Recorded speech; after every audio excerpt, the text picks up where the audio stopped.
The forest behind my neighborhood stretched for miles, a vast expanse of oak and pine that had become my personal sanctuary over the years.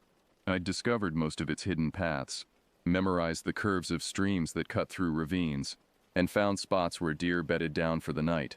November had stripped the deciduous trees bare, leaving skeletal branches that clattered against each other whenever the wind picked up. The temperature had dropped significantly over the past week, hovering just above freezing during the day and plummeting at night.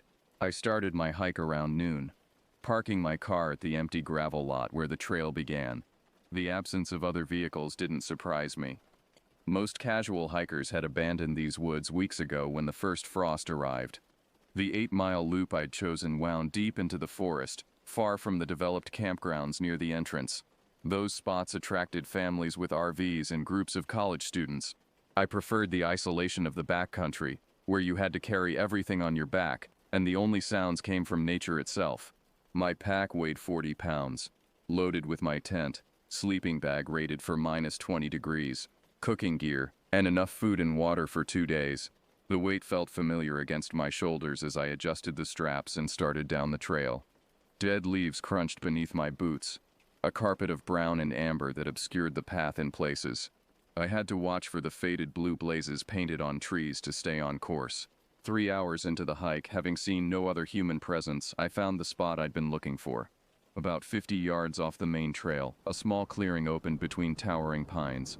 I recognized it from previous trips, a flat area just large enough for a tent, with a depression in the ground where others had built fires before me.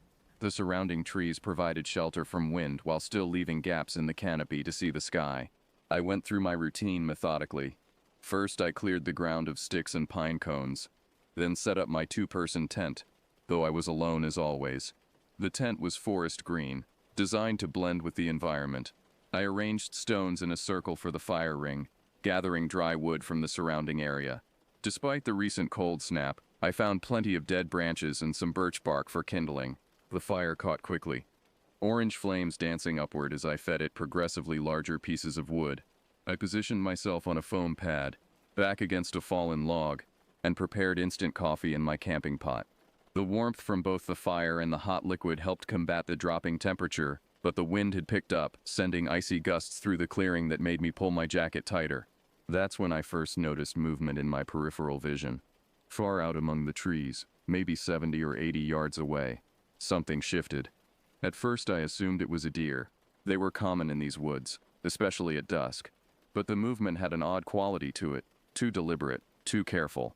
Whatever it was stayed just beyond clear sight, using the maze of tree trunks as cover. Each time I turned my head to look directly, the movement stopped, as if whatever was out there knew exactly when my attention focused on it. The sun dropped below the tree line around 5:30, casting long shadows that merged into general darkness within an hour. My fire provided a sphere of flickering light, beyond which the forest became an impenetrable wall of black. The temperature had fallen dramatically, probably into the low 30s, and my breath formed visible clouds in the air. The sensation of being watched intensified as full darkness arrived. It wasn't just paranoia. I'd spent enough nights alone in the woods to know the difference between normal forest sounds and something else. There was a pattern to the movements I glimpsed, a methodical circling that kept the same approximate distance from my camp. No animal behaved that way. Bears would either approach directly or avoid the area entirely. Deer would have bolted at the first sign of fire and human presence. I tried to maintain normalcy, cooking freeze-dried pasta over my camp stove and eating mechanically while keeping my senses alert. Every snap of a twig, every rustle of leaves made me tense. The forest, which usually felt like home, had transformed into something hostile and threatening. When the cold became unbearable, I retreated to my tent, sliding into my sleeping bag but leaving the front flap open so I could still see the fire and feel some of its heat. Lying there cocooned in down insulation, I could only see directly ahead. The fire ring, the first few feet of illuminated ground, and then nothing. The inability to see behind or to the sides of my tent created a vulnerability that gnawed at my nerves. I kept telling myself I was overreacting, that years of horror stories and urban legends had finally gotten to me, but my body refused to relax. Around 10 o'clock, 3 hours after I'd entered the tent, the footsteps began. They started far back in the woods behind my tent, barely audible over the crackling fire. but they were unmistakably human. The rhythm of bipedal movement, the weight distribution of someone trying to move quietly but not quite succeeding on the carpet of dry leaves. The steps came closer, pausing occasionally as if the person was studying my camp, checking if I was asleep. My breathing became shallow as I fought the urge to move. The footsteps circled around, maintaining a distance of perhaps 20 feet, never entering the ring of firelight. Then they stopped directly behind my tent, maybe 5 feet from the back wall. I could sense the presence there, standing perfectly still, possibly looking down at my prone form through the thin nylon fabric. Time stretched impossibly long. My muscles cramped from holding the same position, afraid that any movement would trigger what? I didn't know, and that uncertainty was worse than any specific threat. After what felt like an hour but was probably only minutes, I couldn't stand it anymore. In one explosive movement, I unzipped my sleeping bag, grabbed the flashlight I'd kept beside me, and burst out of the tent. I swept the beam across the trees behind my camp, expecting to catch someone in the act of watching me, but the forest was empty. No figure retreating into darkness, no eyes reflecting the light, nothing but trees and shadows. The absence of anyone was somehow worse than confirmation would have been. I hadn't heard footsteps moving away. Whoever had been there had either moved with impossible silence or was still nearby, just beyond the reach of my flashlight. I stood there, turning in slow circles, the beam of light cutting through the darkness in erratic arcs. My hands shook from cold and adrenaline. I started talking out loud, partly to whoever might be out there, and partly to calm myself. "I know you're there. I'm leaving now. I don't want any trouble." My voice sounded thin and scared in the vast darkness. No response came back. The decision to pack up came quickly. Whether I'd actually leave or just be ready to run, I needed everything secured. As soon as I knelt to pull the tent stakes, footsteps exploded from the darkness right where the back of my tent had been. This time I caught a glimpse of movement, a dark shape running between trees, too quick to make out details but definitely human-sized. I worked frantically to stuff my gear into the pack, not bothering to fold things properly, just cramming everything in. The fire had died down to glowing coals that provided barely any light. I was about to kick dirt over them when a figure stepped into the edge of the dim glow. The man moved with confidence, closing the distance between us before I could react. He was tall, probably 6'2" or 6'3", with broad shoulders that stretched his filthy fleece jacket. His jeans were torn at the knees, caked with mud. A black beanie covered his head, pulled low over his forehead, but it was his eyes that made my stomach drop. They had a vacant quality, unfocused yet somehow still locked onto me, like he was looking through me rather than at me. "Leaving so late, way too cold to be running out into the dark like that," he said. His voice was rough, like he'd been smoking for decades, and there was something off about his inflection, a forced casualness that didn't match the situation. I took a step backward, my hand instinctively going to the knife on my belt. The man's eyes tracked the movement, and his expression shifted subtly. He moved slightly to his left, placing himself between me and the trail back to the parking area. Every instinct screamed at me to run, but I was calculating distances, trying to figure out which direction offered the best escape route. "You should stay," he continued, taking another step closer. "Dangerous out there at night. Could get lost, could get hurt." The moment I saw his weight shift forward, preparing to lunge, I bolted, not toward the trail. He'd positioned himself to block that route, but straight into the forest behind me. Branches tore at my clothes and face as I crashed through the underbrush. My pack bounced violently against my back, throwing off my balance, but I didn't dare stop to drop it.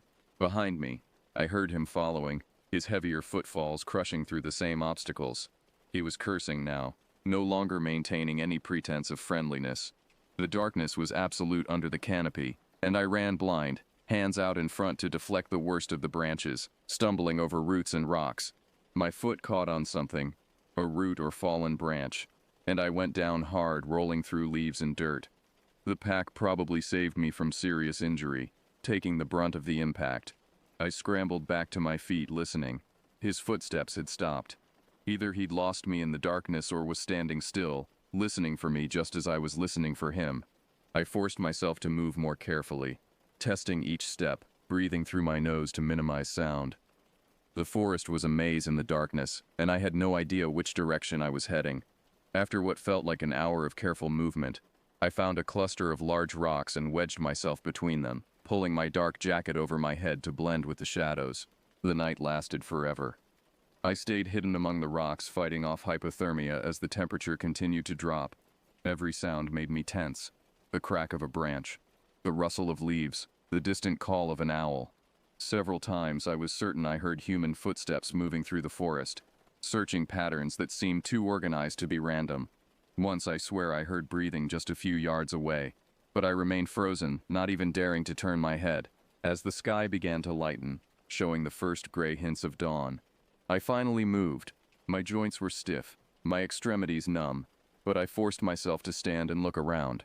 In the growing light, I could see I'd run roughly perpendicular to the trail, deeper into the forest rather than toward safety. But I could also see landmarks I recognized, a distinctive rock formation, a creek I'd crossed the day before. It took me 2 hours to find my way back to the trail, moving cautiously, constantly checking behind me. When I finally reached my car, the parking lot was still empty. My hands shook so badly I could barely get the key in the ignition. As I drove away, I looked in the rearview mirror and saw a figure standing at the forest edge, watching.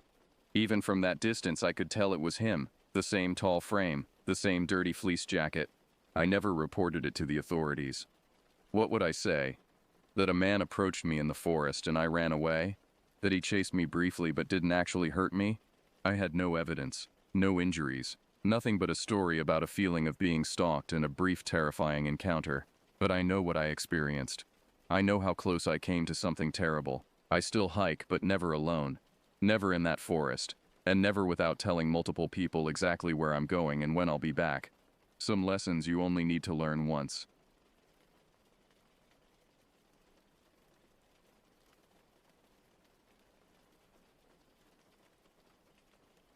October has always belonged to me in a way that no other month ever could. The air carries a particular kind of magic during autumn, that crisp smell of decay and renewal mixed together. The way the light angles differently through the branches, painting the world in shades of amber and crimson. I've spent my entire life collecting these moments, storing them away like pressed flowers in a journal. But there's one October memory that doesn't belong in the beautiful collection. It's the one that changed everything. My husband James and I were approaching our 15th wedding anniversary that October, which we had celebrated the weekend prior with dinner at our favorite restaurant downtown. The meal had been perfect, too perfect perhaps, because it made us both feel as though we deserved another day of celebration. We had the following Saturday off work, the kind of rare alignment of schedules that felt like a gift. The forecast promised mild temperatures and clear skies. It was the sort of day that practically demanded we spend it outdoors, soaking in the last genuine warmth before winter crept in to reclaim everything. I've never been someone who instinctively reaches for the woods. The idea of hiking through dense vegetation, with insects potentially in my hair and my footing constantly uncertain, has never appealed to me on an intuitive level. But James has always possessed that particular kind of restlessness that comes from being indoors for too long. He's the type of person who needs trees and open air the way others need coffee or sleep. He was born for trails and mountain air. When he suggested we visit the pumpkin patch about an hour's drive from our home, I agreed immediately, knowing it would satisfy that itch while also giving us something genuinely enjoyable to do together. The pumpkin patch that year was enormous, one of those aggressively seasonal attractions that seem to expand annually. They had live musicians playing acoustic covers of folk songs near the entrance. The air smelled like cinnamon and apples. Families moved through the fields in clusters, children shrieking with delight over their pumpkin discoveries. We spent 3 hours there, far longer than we'd originally planned. We bought apple cider donuts that were still warm, purchased a pumpkin that neither of us particularly needed, and allowed ourselves to feel genuinely content in a way that had become increasingly rare. But as we were preparing to leave, I noticed something shift in James's expression. His eyes had taken on that particular gleam, the one that meant he was already thinking about what came next, already mentally moving forward to the next thing, the next experience. He wasn't satisfied yet. The day wasn't complete in his mind. "Is there anything else you'd like to do?" I asked him, already knowing the answer would involve being outside. He smiled, that crooked, hopeful smile that had convinced me to marry him 16 years earlier, and asked if we could go for a hike. I hesitated, which he correctly interpreted as the beginning of negotiation. Anticipating my resistance, He quickly pointed out that there was a nature preserve nearby, one of the local sites that required less than moderate effort. He was already painting the picture for me. A short walk through autumn woods. Nothing strenuous, just the two of us enjoying the season. I agreed, though not without a small internal sigh. James was already moving toward the car. The preserve's parking lot was half full when we arrived just after 2 o'clock. A large official-looking sign announced that the facilities would be closed until the following May for renovations and trail maintenance. My first reaction was relief. Surely James would accept this as a sign, and we could head home, perhaps grab dinner somewhere nice on the way back. But James didn't turn the car around as I expected. Instead, he parked in one of the spaces and unbuckled his seatbelt with a deliberateness that made my stomach tighten. "What are you doing?" I asked. "Just let me check something," he said, already stepping out of the vehicle. I followed him reluctantly, my irritation growing. James walked straight toward the closure sign, his eyes scanning the parking lot. I noticed what he was looking at only when he pointed it out. There were at least 4 other vehicles parked throughout the lot. Their presence seemed to be offering some kind of permission, some indication that rules weren't absolute. "Other people are here," he said, as though this resolved everything. "Other people are here trespassing," I countered, but even as I said it, I could feel my resolve weakening. James had a way of making rule-breaking seem like reasonable problem-solving.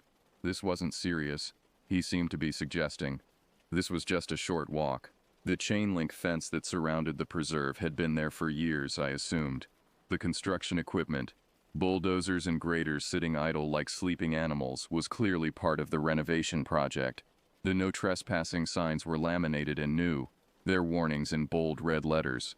But James was already moving toward a section of fence that sagged slightly, already examining how easily he could lift it enough for us to pass through.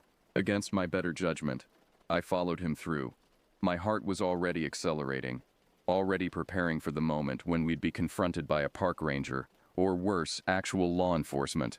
I kept picturing the embarrassment of being discovered, the explanation we'd have to give, the fine we might have to pay, but nothing happened. The preserve seemed empty, abandoned, belonging entirely to us. The trail itself was lovely. The canopy above filtered the afternoon light into a soft golden haze. Fallen leaves created a carpet that muffled our footsteps entirely. The silence was absolute in the way that only deep woods could manage. Not the absence of sound, but a sort of held breath as though the forest itself were waiting for something. We had walked perhaps 5 minutes when James suddenly stopped and pointed to our left off the marked trail. There, nestled among the trees, was a structure that immediately struck me as wrong somehow. Not wrong in a dangerous way, but wrong in the context of this place. It was a portable building, the kind you'd see on construction sites. It was small, maybe 12 feet by 20 feet, with what appeared to be a brand new door and a small window covered with a paper shade that had been pulled down completely. The siding was industrial beige, and the whole thing sat on cinder blocks that lifted it 3 feet above the ground. "What is that doing here?" I asked. James explained that it was likely a break room for the construction crew, a place where workers could eat lunch and escape the weather during their shifts. He wanted to examine it more closely. I wanted nothing more than to turn back toward the car, but I followed him as he began moving toward it. That's when we heard the voices. The voices were muffled but distinct. 2 people, definitely, maybe 3. They were speaking in tones that suggested argument or intense conversation. One voice was slightly higher, more agitated. The other was deeper, more controlled. We froze approximately 10 feet from the structure. Panic flooded through my nervous system. My first instinct was to run, to bolt back toward the trail and toward the parking lot as quickly as possible. But James grabbed my arm and held me steady, and I realized he was thinking more clearly than my fear would allow. If we ran, whoever was inside would definitely hear us. They would know someone had been outside listening. Our best option, he seemed to think, was to move toward the building and past it, avoiding drawing attention to ourselves through flight. We crouched low and moved quickly toward the side of the portable building, pressing ourselves against the metal wall. My heart was hammering so intensely that I was certain anyone inside would be able to hear it. My skin felt simultaneously hot and cold, my hands trembling. My breathing came in short, shallow bursts that I had to consciously control to keep quiet. James moved toward the window, the only window visible from our angle, and carefully, slowly began to lift his gaze to peer inside. "He's much taller than me," so his eye level naturally reached the window while I remained in a crouching position, unable to see anything but the blurred shapes inside. I watched his face as he looked through that window. In the 15 years I had known this man, the 15 years we had been married, plus the time we dated before that, I had seen him afraid before. I'd seen him anxious about job interviews, worried about his mother when she'd been diagnosed with hypertension, frustrated by various minor catastrophes that life throws at everyone. But I had never seen him look like he did in that moment. His face drained of color in a way that seemed almost medical, almost dangerous. His mouth opened, though nothing came out. His eyes widened to a degree that looked almost inhuman. His body went rigid against the metal siding of the building. For a moment I thought he might be experiencing some kind of medical emergency. For a moment I thought I needed to call an ambulance. Then he pulled away from the window with a speed that was almost violent, ducking down next to me. His hand found mine and gripped it so hard it hurt. "We need to go right now," he whispered. And his voice, God, his voice was a terrified rasp. It was the voice of someone who had just witnessed something that their mind was still struggling to process. He didn't wait for my response. He pulled me up by the arm and started running back toward the trail. And I ran with him, running as quickly as I could while my mind was screaming questions I had no answers to. My legs felt unreliable, my breath ragged. The trees seemed to reach toward us. The path felt like it was stretching, becoming longer with each step. The parking lot appeared through the trees like a salvation, though I couldn't identify the exact moment the forest ended and civilization resumed. James was already fishing for his keys as we ran. He practically threw himself into the driver's seat, and I had barely pulled my door shut before he was starting the engine. He didn't drive with the careful caution he usually employed. He accelerated hard out of the parking lot, and I watched as his eyes flicked to the rearview mirror repeatedly, not just once or twice, but constantly. Every few seconds he would glance at it as though expecting to see something following us. His hands gripped the steering wheel so tightly that his knuckles had gone white. "What did you see?" I asked him. "James, what was in that building? What did you see through the window?" He didn't respond. His jaw was clenched so tightly that the muscles in his face were visibly working. He was breathing through his nose in short, forceful bursts. His speed gradually increased beyond the legal limit, though he seemed entirely unconscious of it. I noticed him stealing glances at the rearview mirror every few seconds, as though whatever he had seen might be following us down the highway. "Please tell me," I said. My voice sounded small and frightened. "You're scaring me." But he wouldn't say anything. He just kept his eyes on the road and the mirror, occasionally shifting lanes for no apparent reason, as though he were trying to prevent anyone from following us directly. The drive home took approximately 45 minutes, and they were among the most uncomfortable 45 minutes I had ever experienced. The silence in the car was oppressive. James's obvious terror was affecting me on a physical level. My stomach was churning, my palms were sweating. Whatever he had seen had frightened him into a state beyond his normal capacity for fear. When we finally pulled into our driveway, he didn't move to get out of the car immediately. He sat there, hands still gripping the wheel, staring at the garage door as though it held answers to questions he wasn't sure how to ask. "I need to call the police," he said finally, and his voice was hoarse, barely above a whisper. "Call the police? James, what happened? What are you talking about?" He didn't answer me. Instead, he got out of the car and walked toward the house. But he didn't go inside. I watched from the front window as he stood in the driveway, phone to his ear, his free hand gesturing as he spoke to someone I couldn't hear. He paced back and forth, occasionally looking toward the street as though he expected something to arrive at any moment. When James finally came back inside, his appearance had somehow deteriorated further. His shirt was damp with sweat despite the cool October air. There was a look in his eyes that I had never seen before, a hollow, haunted quality that suggested he was looking through me at something beyond my capacity to see. "I reported a concern to the authorities," he said. "They're aware of the situation." "What situation, James? What did you see in that building?" "I deserve to know. We went there together. Whatever you witnessed, I was there. I'm your wife." "I can't talk about it," he said, and the finality in his voice was absolute. I pressed him for hours. I used every technique I knew: anger, tears, logic, appeals to our marriage and the trust we'd built. Nothing worked. He simply shut down completely, moving around the house like a ghost, speaking only in absolutes. When I tried once more just before bed, He looked at me with such desperation that it frightened me almost as much as his initial terror had. "Please," he said, "please don't ask me again. I'm asking you as someone who loves you, as your husband. Please don't ask me what I saw. Promise me you won't bring it up again." I made him that promise, though I made it through gritted teeth, through genuine rage that he would do this to me, would keep this secret. The visible effects of whatever James had witnessed manifested almost immediately. That very first night I fell asleep around midnight as usual. When I woke naturally around 6 in the morning, he wasn't in bed with me.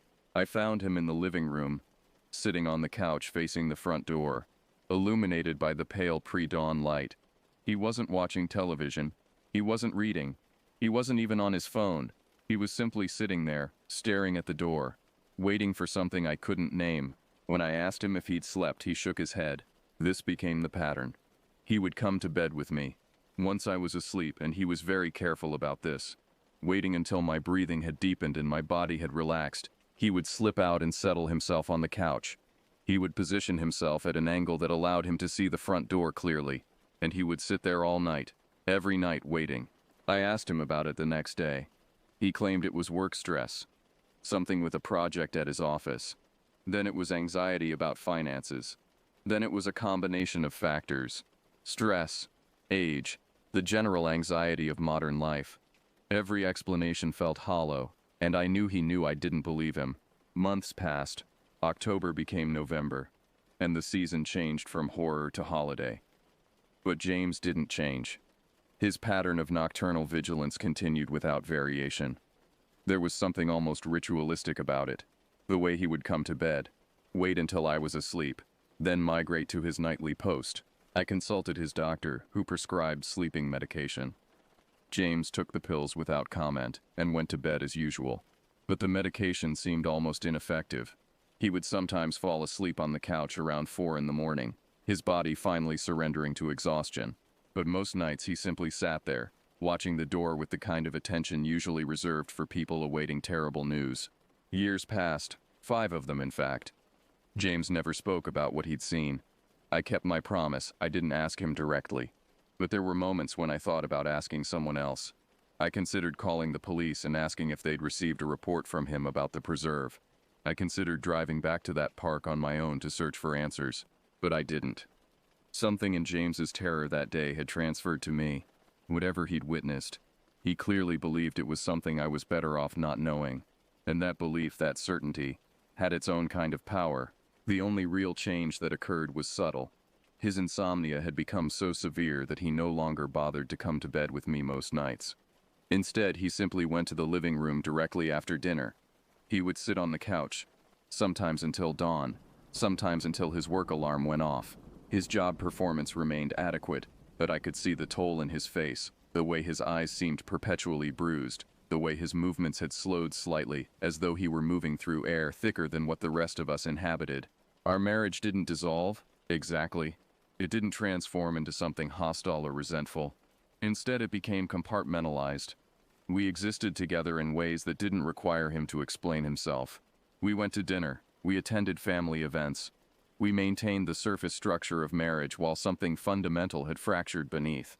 October returned this year as it always does, carrying with it the anniversary of that day at the preserve. I found myself thinking about it more than usual. The way the light had filtered through the trees, the sound of those voices inside the building, the absolute terror in James's eyes when he pulled away from that window. I tried once to search for news stories about the preserve. I looked for any incident reports, any crimes that might have occurred at or near that location. I found nothing. No arrests, no warnings to the public, no indication that anything particularly terrible had happened. The building itself likely no longer exists. The renovations have long since been completed. The park is open to the public again, filled with families enjoying the autumn season, completely unaware of whatever darkness might linger there. But James knows. He knows exactly what I missed seeing that day, exactly what he witnessed through that small window, and whatever he saw has convinced him that vigilance is necessary, that the night must be watched, that danger requires constant, unrelenting attention. He sits in the living room every night still, facing the door. Sometimes I watch him from the bedroom doorway and wonder if I'll ever know the truth. Mostly I've learned to accept the mystery. But I will say this. If you ever find yourself at a state preserve that's been closed for renovations, and you see cars parked there despite warning signs, I would encourage you to turn around. Some secrets exist for a reason. Some things once seen cannot be unseen. Whatever James witnessed that October afternoon has stolen his peace, restructured his entire existence around the need to remain vigilant. And I'll never ask him what he saw, because I think I'm afraid of what the answer might be.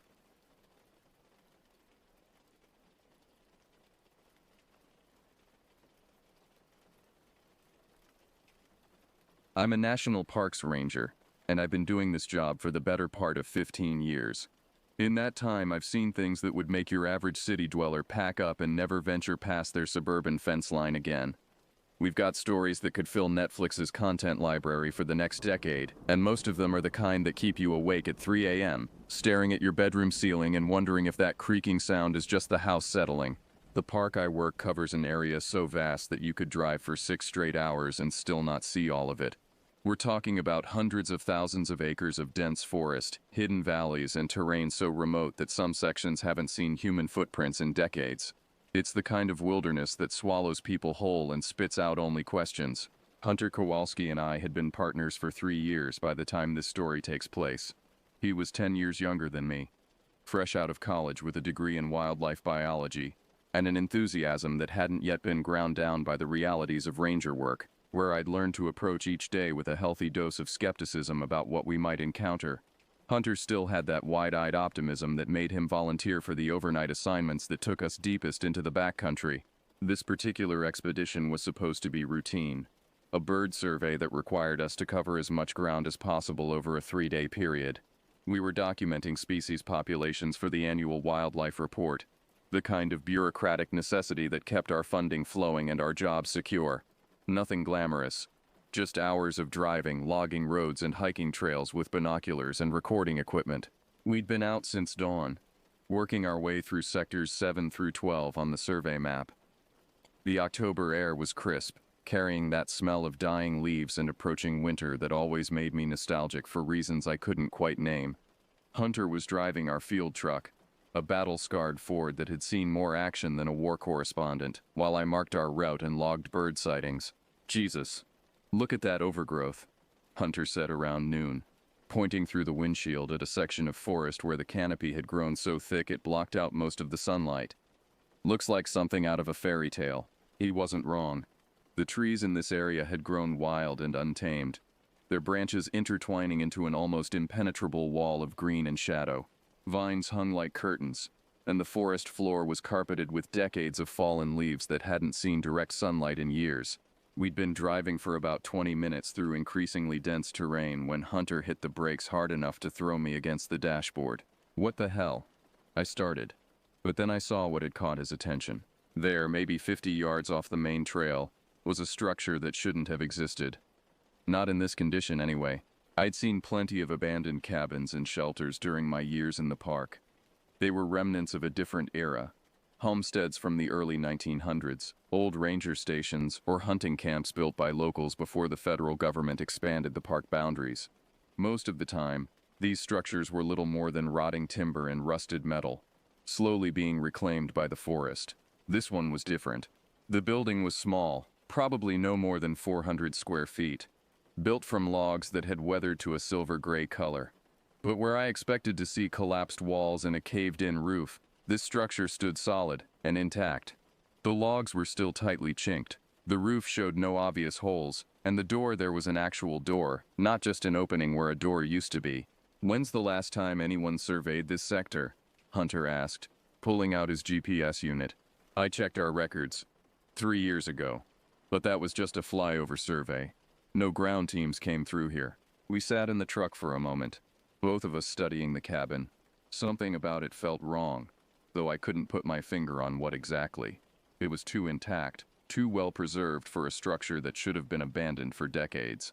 "Well," Hunter said, turning off the engine, "we're supposed to be documenting everything we find, right?"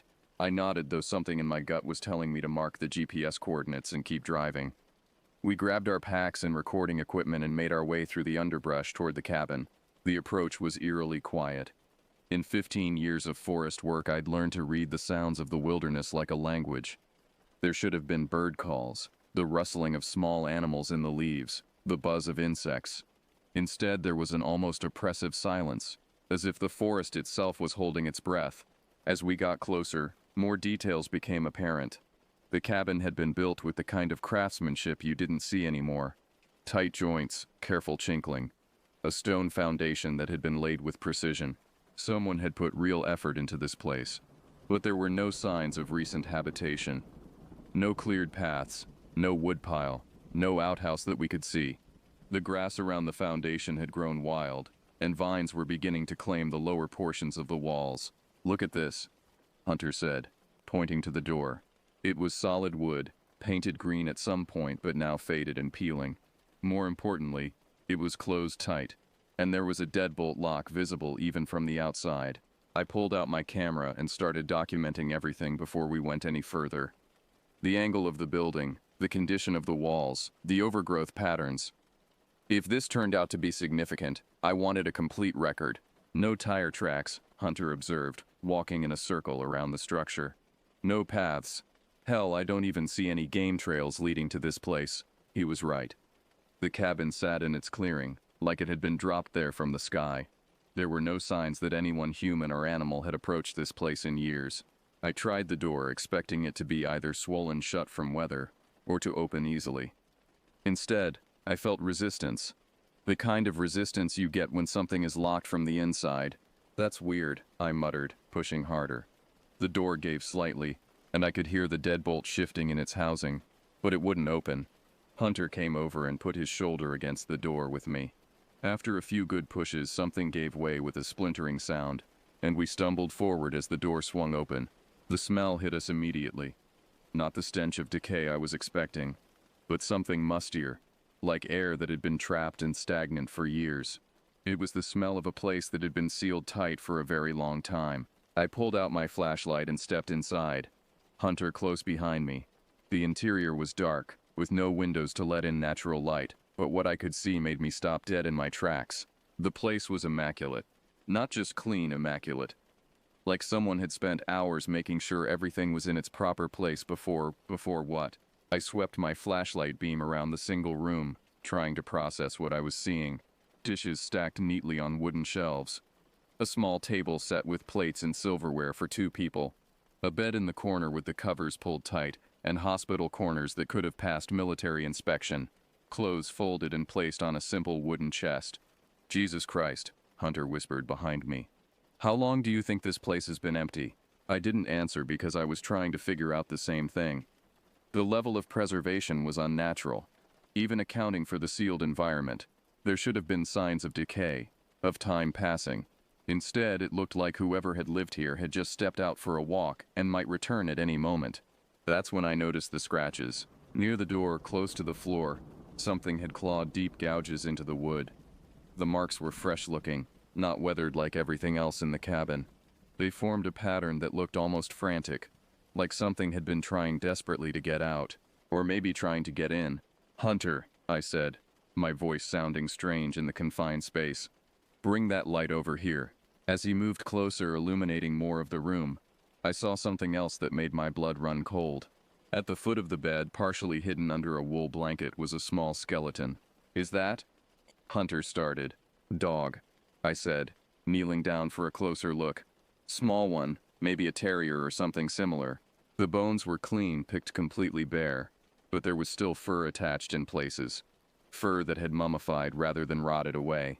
Whatever had happened to this animal, it had died in this room, and been sealed in here with no way out. I stood up slowly, my mind racing. A locked room, no windows, a mummified dog, a table set for 2 people, and no human remains anywhere to be found. "We need to document everything," I said, pulling out my camera again. "And then we need to get back to base and figure out what the hell we've stumbled into." But even as I started taking pictures, I knew that documenting this scene was going to be the easy part. The hard part was going to be explaining how someone had vanished from a locked room with no other way out, leaving behind only their faithful dog, and more questions than I was prepared to handle. As we worked in the dim light of our flashlights, Neither Hunter nor I spoke about the feeling that was growing stronger by the minute. The feeling that we were not alone in that cabin, and that whatever had happened here was far from over. The silence inside the cabin was so complete it felt like being underwater. Hunter and I moved carefully, our flashlight beams dancing across surfaces that seemed to absorb the light rather than reflect it. Every step we took on the wooden floor sounded amplified, echoing in the small space like gunshots. I forced myself to work methodically, the way I'd been trained. Document first, theorize later. But it was hard to maintain professional detachment when everything about this place defied logical explanation. The dishes on the shelves were old but well maintained. Tin plates and cups, the kind you'd find in camping supply catalogs from the 1950s. No dust, no rust, no water stains. They looked like they'd been washed and put away yesterday. "Check this out," Hunter said, directing his light toward the small table in the center of the room. 2 place settings, laid out with the precision of a fine dining restaurant. Plates, cups, silverware, even cloth napkins folded into neat triangles. But the food, if there had ever been food, was long gone. I moved closer and noticed something that made my skin crawl. There were indentations in the wooden table, circular marks where plates had sat for so long they'd left permanent impressions. This wasn't a table that had been set once and abandoned. This was a table that had been set the same way, over and over for years. "How long do you think it takes to make marks like that in wood?" Hunter asked, running his finger along one of the impressions. "Decades," I said. "Maybe longer." The bed was even more unsettling. Military-style blankets stretched tight over what looked like a straw mattress. The pillow was positioned at the exact center of the head of the bed, as if measured with a ruler. But it was the personal items that really got to me. On a small shelf beside the bed sat a straight razor, a wooden-handled shaving brush, and a cracked mirror. Below that, a few books with titles I couldn't make out in the dim light. And on the floor a pair of work boots placed side by side with machine-like precision. Whoever lived here was obsessive about order, I observed, photographing everything. Hunter had moved to investigate the far corner of the room, where a small wood-burning stove sat cold and empty. Above it, mounted on wooden pegs, hung a few cooking implements and what looked like oil lamps. "No electricity," he noted. "No running water either, from what I can see. Whoever was here was living completely off-grid, but it was the wall above the bed that held the biggest surprise." "Holy shit," Hunter breathed, his flashlight beam fixed on a single object, a shotgun, mounted horizontally on wooden pegs. It was old, probably from the 1940s or 50s, but like everything else in the cabin, it had been meticulously maintained. The stock was polished, the barrel free of rust. I approached it carefully, using my flashlight to examine it without touching anything. Double barrel. Looks like a Remington. "Why would someone mount a gun above their bed?" Hunter asked. "Protection, maybe. Or..." I paused, not wanting to voice the darker possibility that was forming in my mind. As I photographed the weapon, I noticed something else. The wall around the gun mount was scarred with small holes, as if something sharp had been driven into the wood repeatedly. The pattern was random, frantic, like someone had been attacking the wall in a rage. "These scratches," Hunter said, kneeling beside the dog's remains. "They're everywhere." He was right. Now that we were looking for them, we could see claw marks throughout the cabin. On the walls near the floor, around the base of the door, even on the underside of the table. They were all at dog height, and they all had the same desperate quality. I knelt down beside the mummified remains, trying to piece together what had happened. The dog was small, maybe 20 pounds when alive. Its bones were arranged naturally, as if it had simply laid down and died rather than being killed violently. "Starvation," I said finally. "This dog starved to death." The implications of that hit both of us at the same time. If the dog had starved, it meant it had been trapped in here for days, maybe weeks, with no way out. But where was its owner? Maybe the person went hunting and never came back, Hunter suggested. Had an accident in the woods, and the dog got trapped inside. It was a reasonable theory, except for one glaring problem. "Then how did the door get locked from the inside?" I asked. We both looked toward the entrance, where the deadbolt mechanism was clearly visible. It was an old-style lock, the kind that could only be operated from inside the cabin. There was no keyhole on the outside. No way to lock it from the exterior, Hunter walked over and examined the lock mechanism more closely. "This is definitely locked from the inside," he confirmed. "And look at this." He pointed to the door frame. "The wood around the bolt is splintered on the inside, like someone was trying to break out, not in." I felt a chill run down my spine. We were looking at a classic locked room mystery, the kind of thing you read about in detective novels. But this wasn't fiction. This was real. And we were standing in the middle of it. "Let me get some pictures of the lock mechanism," I said, trying to maintain some semblance of professional protocol. As I worked, Hunter continued exploring the cabin. "There's got to be another way out," he muttered. "Window, trapdoor, something." But there wasn't. The cabin had been built as a single room with solid log walls and no windows. The only opening was the door we'd forced our way through. If someone had been inside when that door was locked, they would have been as trapped as the dog. "Found something else," Hunter called from near the stove. I joined him and saw what had caught his attention. Beside the cold ashes in the firebox, there was a small pile of what looked like burned paper. I used my pen to poke through the remains carefully. "Letters, maybe? Or a journal?" "Someone burned something right before." Hunter's voice trailed off. "Before what?" "Before vanishing into thin air." I was photographing the burned papers when Hunter grabbed my arm. "Listen," he whispered. I froze, straining to hear whatever had spooked him. At first there was only the same oppressive silence we'd noticed since entering the cabin. Then I heard it. A soft scraping sound, like something being dragged across wood. "Is that coming from outside?" I whispered back. We stood motionless, hardly breathing, trying to pinpoint the source of the sound. It seemed to be coming from above us, from the roof area.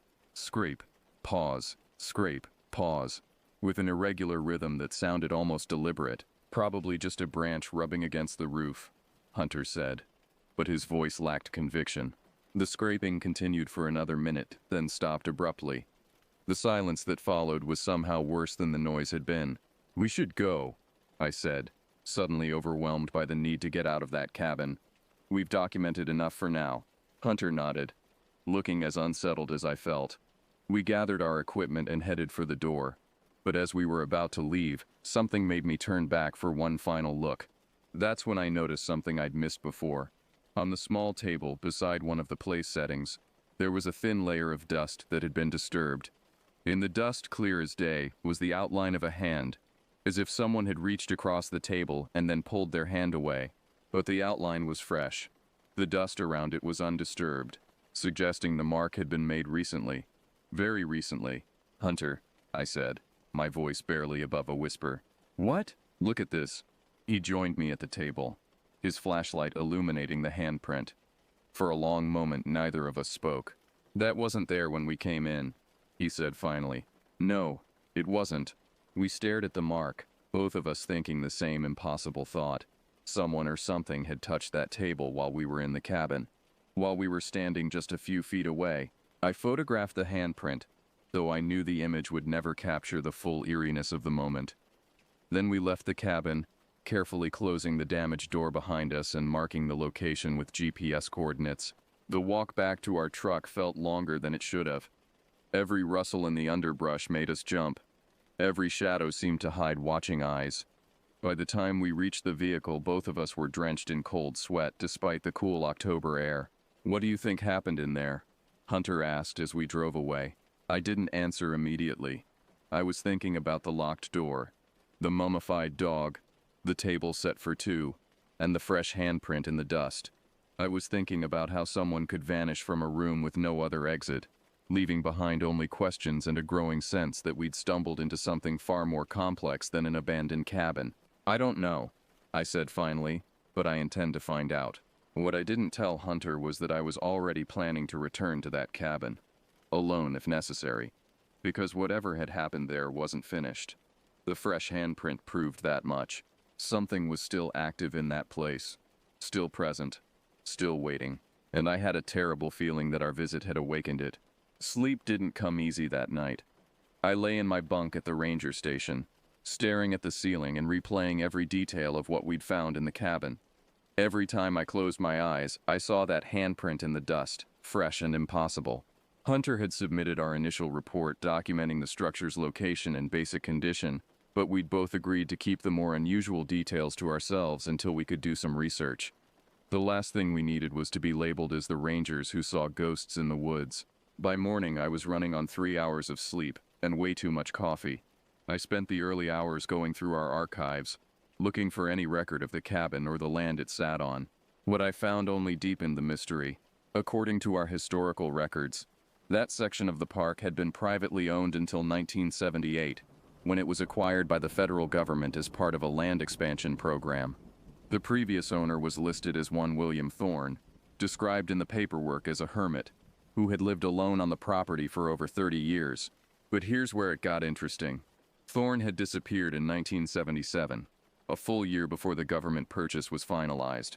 Local law enforcement had conducted a brief investigation, but with no evidence of foul play and no family to press for answers, the case was quietly closed. Thorne was declared dead in absentia, and his property was eventually absorbed into the park system. 30 years, I muttered, reading through the file. That would place Thorne's arrival on the property sometime in the late 1940s, exactly the time frame suggested by the cabin's furnishings and that old Remington shotgun. I dug deeper, pulling up newspaper archives from the local county. There wasn't much about William Thorne, but what I found painted a picture of a deeply disturbed man. A 1954 article in the County Weekly mentioned Thorne in passing, describing him as a war veteran who keeps to himself and bothers no one. A 1962 piece about local wildlife mentioned that Thorne had been helpful in providing information about bird populations on his property, but it was a 1975 article that made my blood run cold. Local hermit reports strange incidents. William Thorne, longtime resident of the remote Kettleton Valley area, visited the sheriff's office this week to report what he described as impossible things happening on his property. According to Deputy Sheriff Frank Morrison, Thorne claimed that someone had been entering his cabin while he was away, despite the fact that he kept it securely locked. He said whoever it was knew exactly how he liked things arranged, Morrison told this reporter.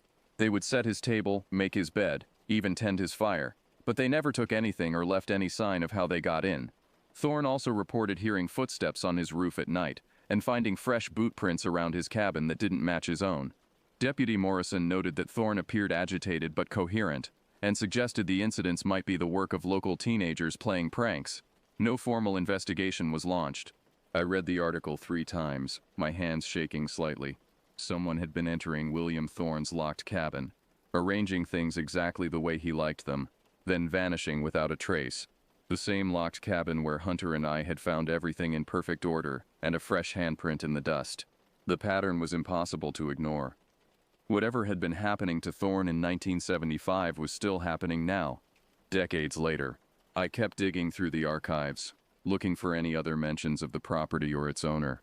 I found one more reference, this one from a 1977 police report filed 3 months before Thorne's disappearance. Incident Report 770892. Reporting Officer, Deputy F. Morrison. Date September 14, 1977. Subject William Thorne. Wellness check. Responded to call from Postal Service regarding failure to retrieve mail for 2 weeks. Drove to Thorne property in Kettleton Valley. Found subject's cabin securely locked from inside. No response to calls. Forced entry with assistance of volunteer fire department. Interior of cabin found in unusual condition. Table set for evening meal. Food spoiled, but dishes clean. Bed made with military precision. Subject's personal effects undisturbed. Shotgun missing from wall mount above bed. Most notably, found deceased dog small terrier. At foot of bed. Appeared to have died of starvation. No sign of struggle or violence. Subject not located despite extensive search of surrounding area. Case referred to state police for further investigation. Note lock mechanism examined by volunteer fire chief, former locksmith. Confirmed cabin was locked from inside with no other means of exit. No explanation for subject's disappearance. I sat back in my chair, feeling like I'd been punched in the gut. Deputy Morrison had found exactly what we'd found, down to the mummified dog and the locked door. But that was impossible. We'd seen the dog's remains ourselves, and they weren't 30 years old. They were recent. Maybe a few months at most, which meant either I was losing my mind, or something was repeating itself in that cabin. The same events, the same mysterious circumstances, playing out again and again like a broken record. You look like hell, Hunter said. appearing in the doorway of the archives office. "I found something," I said, handing him the newspaper clippings and police report. He read through them slowly, his expression growing more troubled with each page. When he finished, he looked up at me with the same bewildered expression I was probably wearing. "This is describing exactly what we found," he said. "I know, but that's impossible. The dog we saw wasn't 30 years old." "I know. So what the hell is going on?" I didn't have an answer for him. Nothing in my 15 years of ranger experience had prepared me for something like this. We were dealing with something that defied not just explanation, but basic logic. "I want to go back," I said. Hunter stared at me. "Are you insane?" "Maybe, but we need to understand what we're dealing with. Whatever's happening in that cabin, it's not finished. The handprint proves that. The handprint could have been ours. We could have missed it the first time. You know that's not true." He was quiet for a long moment, and I could see him wrestling with the same thoughts that had been keeping me awake. Finally, he sighed. "When? Tonight? After dark."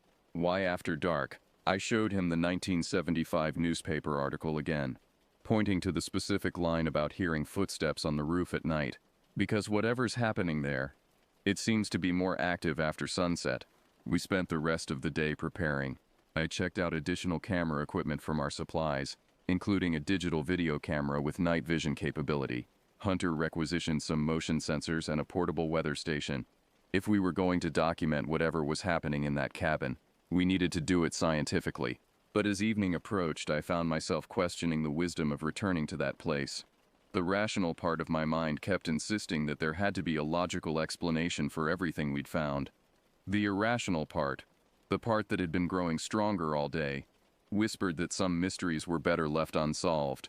By the time we loaded our equipment into the truck, it was full dark. The October night was clear and cold, with a moon just past full that cast everything in silver light. Perfect conditions for whatever we were about to attempt.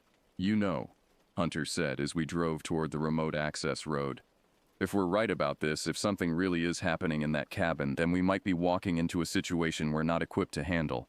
"I know. And if we're wrong, if this is all just coincidence and misinterpretation, then we're going to look like idiots." "I know that too. So why are we doing this?" I thought about that question as we bounced along the rutted forest road. Why was I so compelled to return to that cabin? Was it professional curiosity? Some misguided sense of duty? Or was it something darker? Something that had been planted in my mind when I saw that fresh handprint in the dust? "Because I have to know," I said finally. "Because whatever happened to William Thorne, whatever's still happening in that place, it's not going to stop until someone understands it. And you think we can understand it?" "I think we have to try." The rest of the drive passed in silence. When we reached the trailhead where we'd parked that morning, I felt the same oppressive quiet that had unsettled us during our first visit. No night sounds, no animal movement, just an unnatural stillness that seemed to press against us from all directions. We gathered our equipment and started the hike to the cabin, using red-filtered flashlights to preserve our night vision. The path through the overgrown forest seemed more treacherous in the dark, with roots and fallen branches hiding in the shadows like traps. It took us 20 minutes to reach the clearing where the cabin sat. In the moonlight, the structure looked even more unnatural than it had during the day.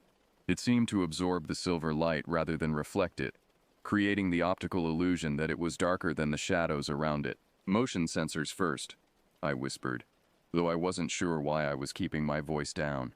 We placed 3 sensors around the perimeter of the cabin, positioning them to detect any movement near the structure. Then we set up the video camera on a tripod about 50 feet away, angled to capture the front of the building and the area immediately around it. "Ready?" Hunter asked, his hand on the cabin door. I nodded, though I wasn't ready at all. Part of me was hoping the door would be locked again, giving us an excuse to abandon this whole enterprise and return to the safety of the ranger station. But the door opened easily, swinging inward with a soft creak that seemed unnaturally loud in the night air. The interior was exactly as we'd left it. Table set for 2, bed made with military precision, dog's remains at the foot of the bed. But there was something different, something that made the hair on the back of my neck stand up. The cabin felt occupied. Not physically. There was clearly no one else in the single room with us. But there was a presence, a sense that we were being watched and evaluated. The air itself seemed charged with tension, like the moment before a thunderstorm breaks. "Do you feel that?" Hunter whispered. "Yeah." We set up our equipment inside the cabin, positioning cameras to capture every angle of the room. I placed a digital thermometer on the table to monitor temperature fluctuations, and Hunter set up an audio recorder to capture any sounds we might miss. Then we settled in to wait. The first hour passed without incident. We sat in silence, watching and listening, occasionally checking our instruments. The temperature remained steady at 52 degrees, well within normal range for the season. The audio recorder picked up nothing but our own breathing and the occasional settling of the old building. But as the night wore on, things began to change. It started with the temperature. Around midnight, the thermometer began showing a gradual drop. Nothing dramatic, just a degree or two every few minutes.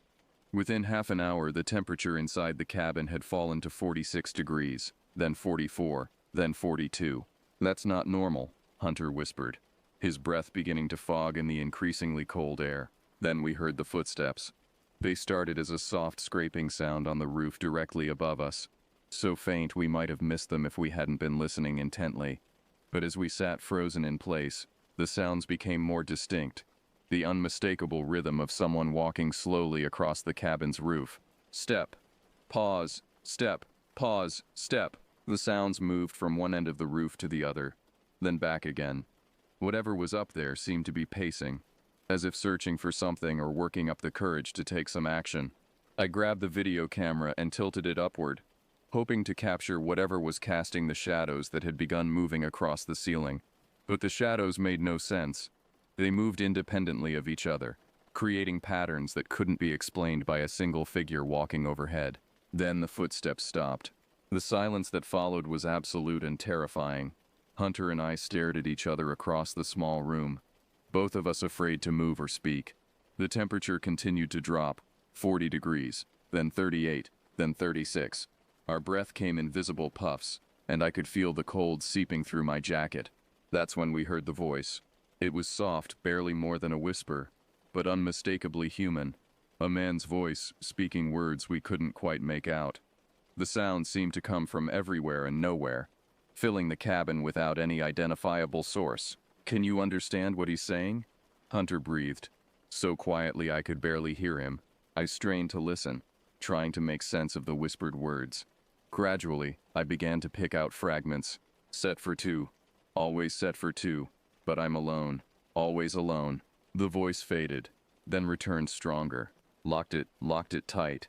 "But they still come, still arrange things. Why won't they leave me alone?" I felt my heart hammering against my ribs. We weren't just hearing some random haunting. We were hearing William Thorne's voice, somehow preserved in this place, repeating the same confused questions that had driven him to seek help from the sheriff's department all those years ago. But then the voice changed, became urgent, almost panicked. "Someone's here. Someone's in my cabin. I can see them, but they won't answer. Why won't they answer me?" Hunter grabbed my arm so hard it hurt. The voice was talking about us. Somehow, impossibly, William Thorne could see us sitting in his cabin, and he was as confused by our presence as we were by his. The temperature dropped to 32 degrees. Our equipment began malfunctioning. The video camera's display flickered and went dark. The audio recorder emitted a high-pitched whine, and the motion sensors outside began triggering in sequence as if something was moving in a circle around the cabin. That's when I saw him. He was standing in the corner near the bed, translucent but unmistakably there. A tall, thin man in work clothes, with hollow eyes and a fripping expression of infinite sadness. He was looking directly at us, his mouth moving as if he was trying to speak, but now we could hear nothing. William Thorne had been trying to communicate with the people who kept appearing in his locked cabin. For 30 years he'd been aware of visitors who came and went mysteriously, rearranging his possessions, leaving traces of their presence. He'd reported it to the authorities, but no one had believed him. And now he was trying to tell us something urgent and important, but we couldn't understand what he was saying. The figure began to fade, becoming more transparent with each passing second. As it disappeared, the temperature began to rise, and our equipment slowly returned to normal function. But the message was clear. Whatever had happened to William Thorne in 1977 was still happening. He was still in that cabin, still experiencing the confusion and fear of his final days, trapped in an endless loop of the same mysterious events. And somehow we had become part of that loop. As dawn broke through the trees, Hunter and I packed up our equipment in stunned silence. We had documented something that shouldn't exist, witnessed something that challenged everything we thought we knew about reality, but we still didn't have answers. If anything, we had more questions than before. Why was Thorne's death repeating itself? What was the significance of the table set for two? And most importantly, how were we going to explain any of this in our official report? As we walked back to our truck, I couldn't shake the feeling that our investigation was far from over. We'd made contact with something in that cabin, something that had been trying to communicate for decades, and I was beginning to suspect that whatever it was trying to tell us, we weren't going to like the answer. I didn't file a report about our overnight surveillance. How could I? What was I supposed to write? Witness the ghost of a man who disappeared in 1977. Temperature dropped to freezing in October, and our equipment malfunctioned due to paranormal activity. My career would be over before lunch. Instead, I took a different approach. I requested access to the state archives, claiming I was researching the park's acquisition history for a heritage documentation project. It wasn't entirely a lie. I was researching the park's history. I just wasn't being honest about why. What I found in those dusty files made everything infinitely worse.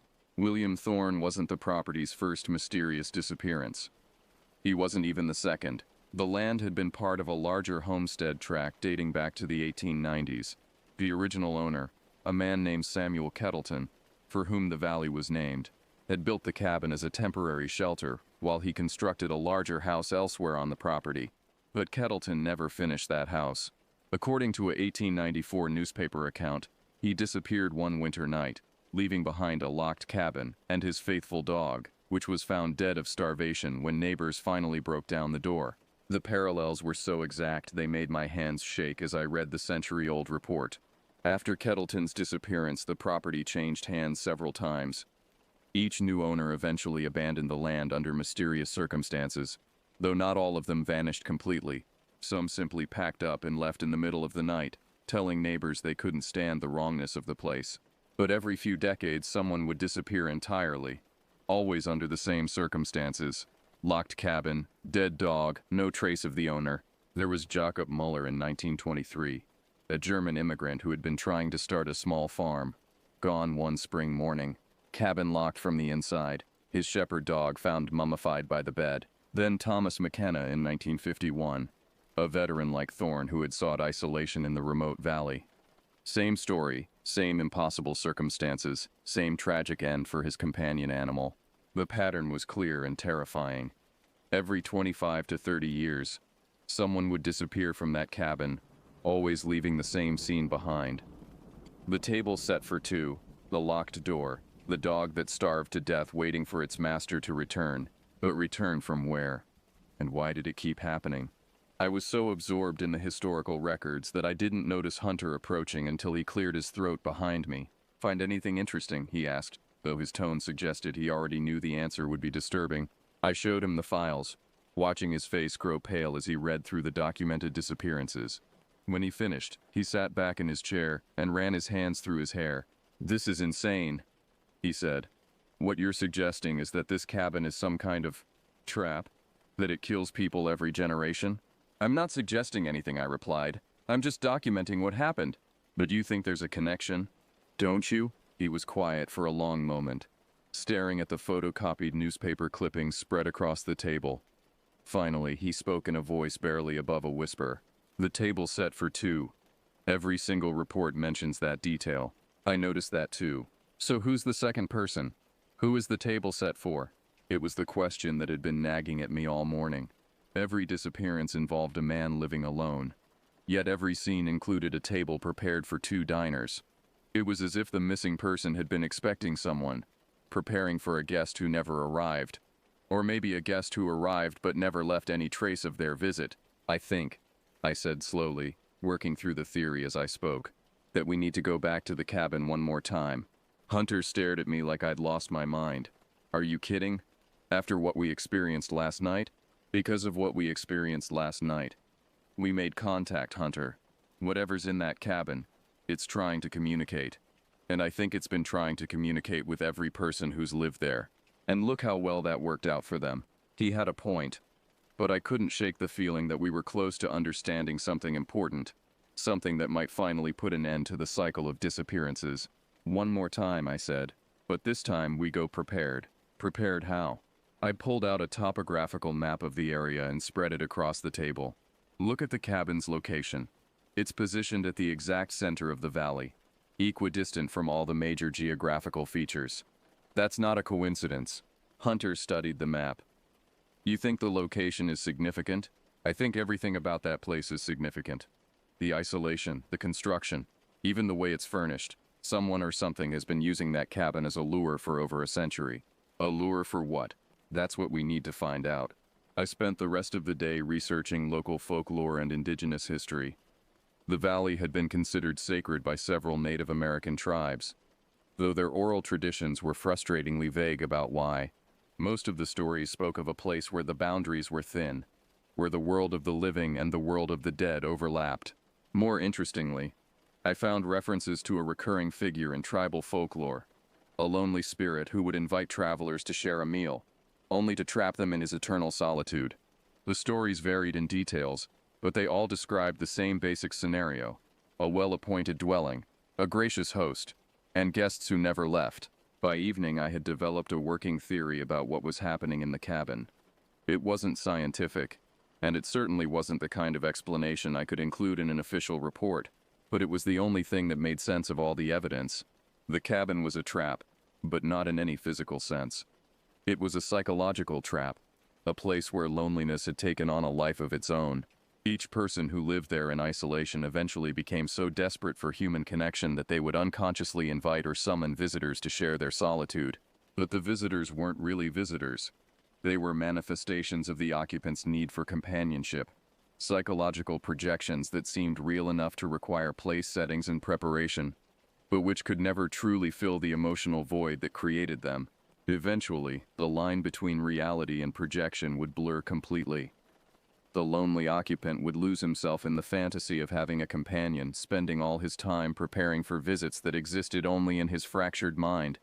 He would set the table, make the bed, tend the fire, all for a guest who was really just a reflection of his own desperate need. And in the end, that need would consume him entirely, leaving behind only the evidence of his preparation and his faithful dog, who would wait loyally for a master who had vanished into his own delusions. It was a theory that explained the locked doors, the pristine conditions, and the repetitive nature of the disappearances. But it didn't explain what Hunter and I had experienced. The cold temperatures, the voices, the apparition of William Thorne, unless the psychological trap had become something more over the decades. Unless the accumulated loneliness and desperation of multiple victims had somehow transformed the cabin into a genuine supernatural phenomenon. A place where the boundaries between the living and the dead had been worn thin by repeated tragedy. "You're going back there, aren't you?" Hunter said when I called him that evening. "Yes, even though you know it's dangerous. Especially because I know it's dangerous. Someone has to break this cycle, and you think you can?"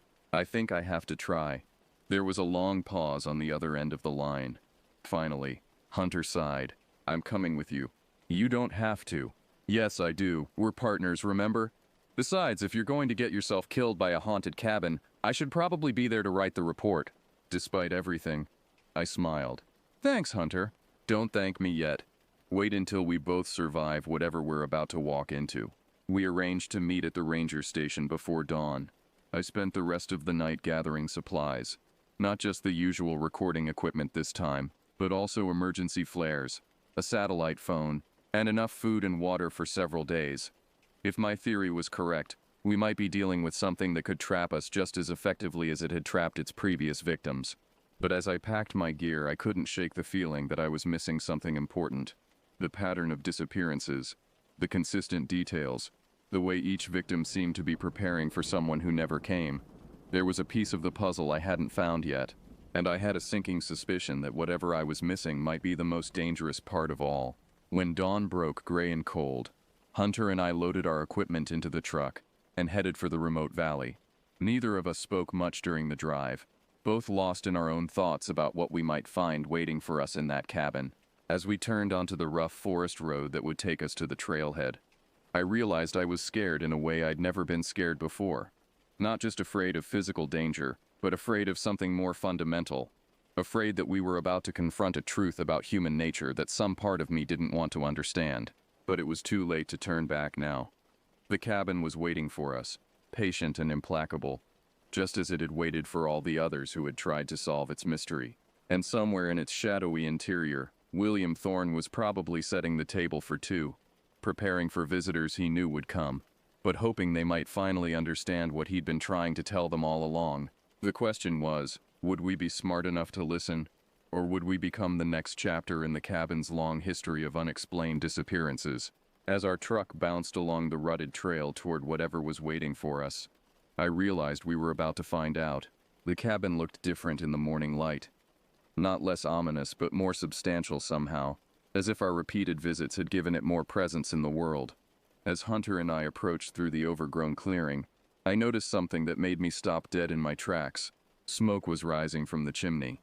"That's impossible," Hunter whispered beside me. The fire was cold when we left, but there it was, a thin curl of gray smoke climbing straight up into the still morning air. Someone, or something, had been tending the fire. We approached cautiously, every sense on high alert.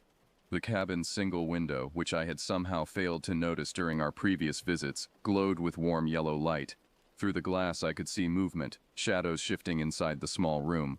"We should call for backup," Hunter said, his hand moving instinctively to the radio on his belt.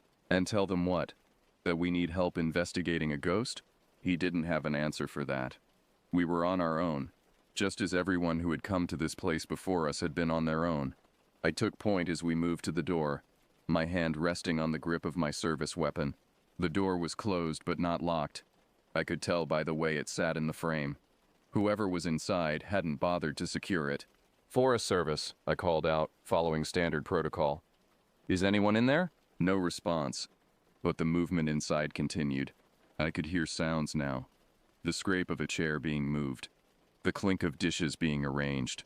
I pushed the door open slowly, stepping inside with Hunter close behind me. The cabin was exactly as we'd found it before, with one crucial exception. There was a man sitting at the small table, calmly arranging place settings for two people. He was tall and thin, dressed in work clothes that looked like they'd been pressed and cleaned that morning. His hair was neatly combed, his face freshly shaved. He looked up as we entered, and his eyes were the saddest things I'd ever seen. "You're early," he said in a voice that was cultured and soft. "I wasn't expecting you until this evening." It was William Thorne, not a ghost or an apparition, but a solid, breathing man who looked exactly like the photograph I'd found in the historical records. Except that photograph had been taken in 1975, and the man sitting in front of us appeared to be no older than 40. "Mr. Thorne," I managed to say. He smiled, expression of infinite melancholy. "Please, sit down. I've been preparing for your visit." Hunter and I exchanged glances, both of us trying to process what we were seeing. The man who had disappeared over 30 years ago was sitting in his cabin, apparently unchanged by the passage of time, setting the table for dinner guests he had somehow known would arrive. "We're park rangers," I said, keeping my voice steady. "We've been investigating the disappearances that have occurred on this property." "Disappearances?" Thorne looked genuinely puzzled. "But no one disappears from here. They come, they stay for a while, and then they become part of the place. It's quite peaceful, actually." "What do you mean, become part of the place?" Instead of answering, Thorne gestured to the chairs across from him. "Please, won't you join me? I've been alone for such a long time, and I do so miss having someone to talk to." Every instinct I had was screaming at me to get out of that cabin, to grab Hunter and run as fast as we could back to our truck. But something in Thorne's manner, a desperate loneliness that seemed to radiate from him like heat, made me hesitate.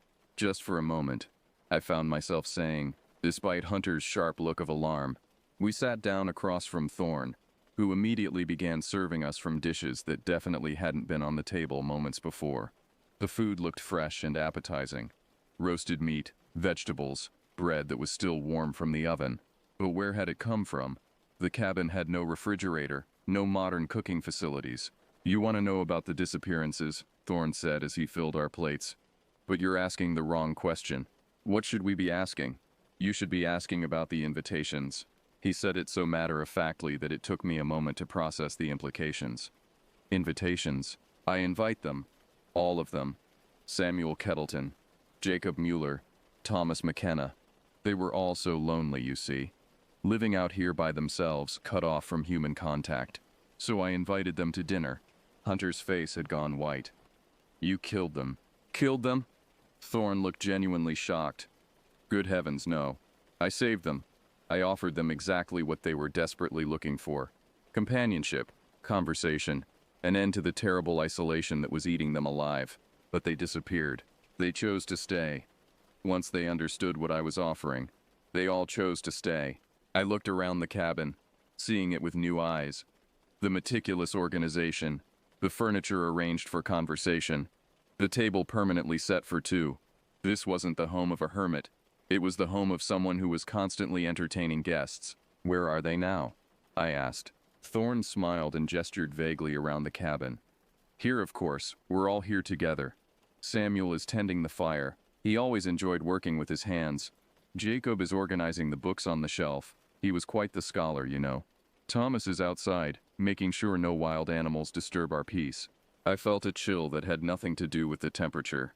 Thorne believed, with apparent sincerity, that all of his previous guests were still with him, participating in some kind of eternal social gathering that existed only in his perception. Mr. Thorne, I said carefully, when did you first come to this cabin? Oh, I've always been here, he replied, continuing to arrange the table settings with obsessive precision. This is my home. I built it myself, you know, right after I got back from France. France? The war, the Great War. Such terrible things we saw there. Such loneliness when the shells were falling and you couldn't tell if the man next to you would still be breathing in the morning. His eyes took on a distant quality. That's when I learned how important it is to have someone to talk to, someone to share a meal with. Isolation is the real enemy, you see. Loneliness is what kills people, not bullets or bombs. I felt the pieces of the puzzle clicking into place, forming a picture that was both tragic and terrifying. William Thorne hadn't been the cabin's first victim. He'd been its first occupant. The man sitting across from me wasn't a ghost or an apparition. He was something far worse. The original lonely soul who had been drawing other isolated people to this place for over a century, offering them the companionship they craved and somehow trapping them in his eternal dinner party. You invited Samuel Kettleton to dinner in 1894, I said. Such a nice man. A bit rough around the edges, but good company once you got him talking. And Jacob Mueller in 1923. Wonderful stories about the old country. He taught me some German songs. And Thomas McKenna in 1951, a fellow veteran. We had so much in common. Each name seemed to give Thorne pleasure, as if he was reminiscing about old friends rather than acknowledging his victims. But they weren't friends. They were prisoners, somehow held captive in this place by Thorne's overwhelming need for human connection. And now you've invited us, Hunter said, his voice tight with fear. Thorne beamed. Of course. You've been so interested in this place, so dedicated to understanding what happens here. I thought it only polite to extend an invitation. I stood up abruptly, knocking my chair over. We need to leave. Leave? Thorne looked genuinely hurt. But you just arrived? And I've prepared such a lovely meal for you. We have responsibilities. People who are expecting us to return. Oh, that feeling will pass. They all say that at first. But once they realize how pleasant it is here, how nice it is to have conversation and companionship, they find they don't want to leave after all. Hunter had also risen from his chair, backing toward the door. But when he reached for the handle, something impossible happened. His hand passed right through it, as if the door was made of air. What the hell? Please don't be upset, Thorne said, his voice taking on a pleading quality. It's always difficult at first. The transition from loneliness to community, but you'll adjust. They all do, eventually. I reached for the door myself, with the same result. My hand encountered nothing but empty space where solid wood should have been. We were trapped, not by any physical barrier, but by something far more insidious. How long have you been here, Mr. Thorne? I asked, though I was beginning to suspect I already knew the answer. Time works differently here, he replied evasively. Days, years, they're just concepts. What matters is that we're together, that no one has to be alone anymore. But I could see the truth in his eyes, behind the forced cheerfulness and desperate hospitality. William Thorne had been in this cabin for over a century, sustained by some supernatural force that fed on his absolute terror of being alone. He'd been drawing other lonely souls to this place, one by one, trapping them in his eternal need for companionship. And now he'd trapped us. The dogs, I said suddenly. Why do the dogs always die? For the first time, Thorne's composure cracked slightly. The animals can't make the transition. They're too simple. They fade away after a few days, always waiting for their masters to return to the world they've left behind. The mummified remains at the foot of the bed suddenly made terrible sense. It wasn't the same dog we'd been seeing. It was every dog, all of them superimposed on each other, each one dying of starvation while waiting for an owner who had become trapped in Thorne's impossible dinner party. This has to end, I said. End? Thorne looked shocked. Why would you want it to end? Don't you understand what I'm offering you? Perfect companionship, endless conversation, freedom from the terrible isolation that brought you to this place to begin with. We weren't isolated. We have lives, families, careers, lies you tell yourselves to avoid confronting the truth. You came here alone, didn't you? Two men working together but fundamentally separate, each carrying your own private loneliness like a wound that won't heal. His words hit closer to home than I wanted to admit. Hunter and I were partners, but we weren't really friends. We worked well together, but we didn't socialize, didn't share our personal lives. We were professional colleagues, nothing more. And I had been feeling increasingly isolated in recent years, especially after my divorce, especially during the long nights at the ranger station when the radio was quiet and the forest pressed against the windows like a living thing. You see, Thorne said gently, you do understand. That's why you kept coming back to this place, why you couldn't let the mystery go. Some part of you recognized what I was offering. No, I said, but the word came out weaker than I intended. Yes. And now you'll never have to be lonely again. None of us will. The cabin began to change around us. The walls seemed to stretch and expand, revealing additional tables where other figures sat in shadow. Samuel Kettleton, Jacob Muller, Thomas McKenna, and others I couldn't identify. All of them looked up as we appeared, smiling with the same desperate hospitality that radiated from Thorne. Welcome, they said in unison, voices echoing strangely in the expanded space. Welcome to the gathering. I felt myself beginning to fade, not physically but psychologically, as if my sense of individual identity was being subsumed into the collective need for companionship that permeated this place. It would be so easy to let go, to accept Thorne's invitation and join the eternal dinner party. But then I thought about Hunter, standing beside me with terror in his eyes. Whatever happened to me, I couldn't let him be trapped here too. Hunter, I said, grabbing his arm. The fire. Put out the fire. He looked at me blankly, already partially lost to Thorne's influence. What? The fireplace. It's what's sustaining this place. Put it out. Understanding dawned in his eyes, while Thorne was distracted by his other guests. Hunter moved toward the fireplace where Samuel Kettleton's shade was tending an eternal flame. No, Thorne cried, suddenly realizing what was happening. You don't understand. Without the fire, without the warmth and light, we'll all be alone again. The terrible loneliness will come back. But Hunter was already kicking apart the burning logs, scattering them across the stone hearth.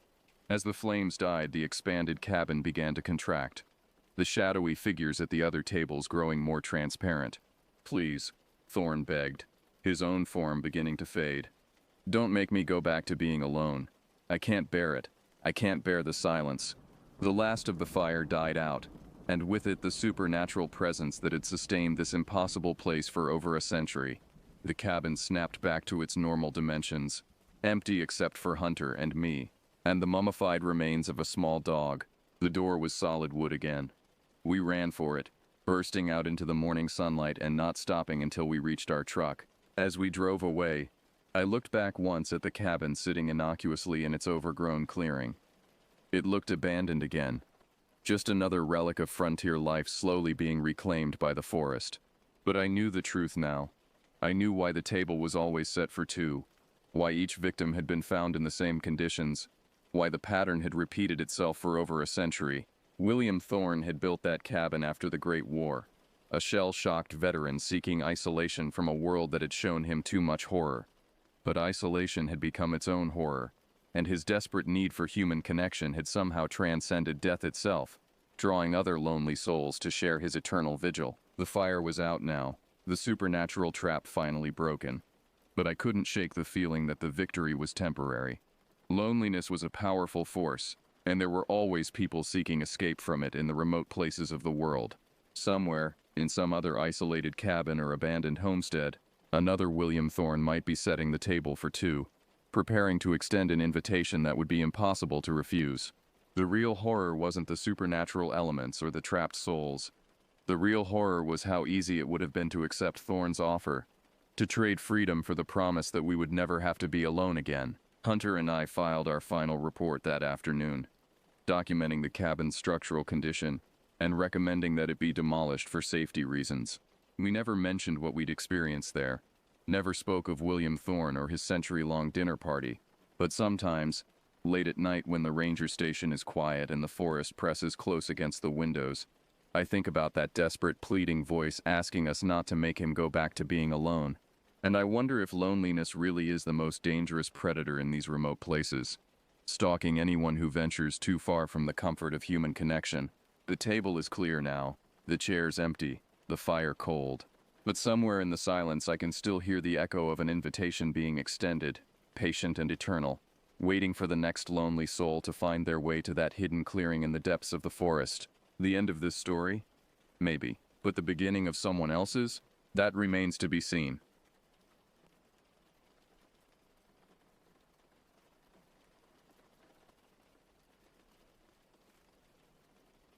I signed the contract in a cramped apartment in Detroit, Michigan, where the heat barely worked and the rent was 3 months overdue.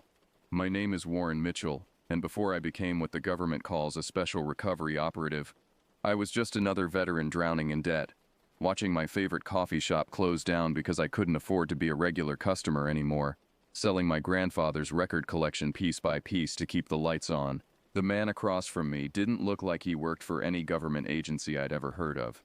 His name was Howard Brennan, and he wore a gray suit that seemed to absorb light rather than reflect it. The folder he slid across my kitchen table had no official seal, no letterhead, just a classification stamp that read, "Ice only, Wendigo Protocol. You were infantry, correct? 2 tours in Afghanistan." Howard's voice was flat, clinical. "Yes, sir." I kept my answers short. When someone offers you $70,000 to start, with hazard bonuses that could triple that, you don't ask too many questions. Not when your bank account has $17 and you've been eating ramen for 6 weeks straight. The work isn't combat, exactly. We recover missing persons in remote locations. The cases we handle have unusual circumstances. The disappearances follow patterns that conventional law enforcement doesn't recognize or won't acknowledge. He paused, studying my face.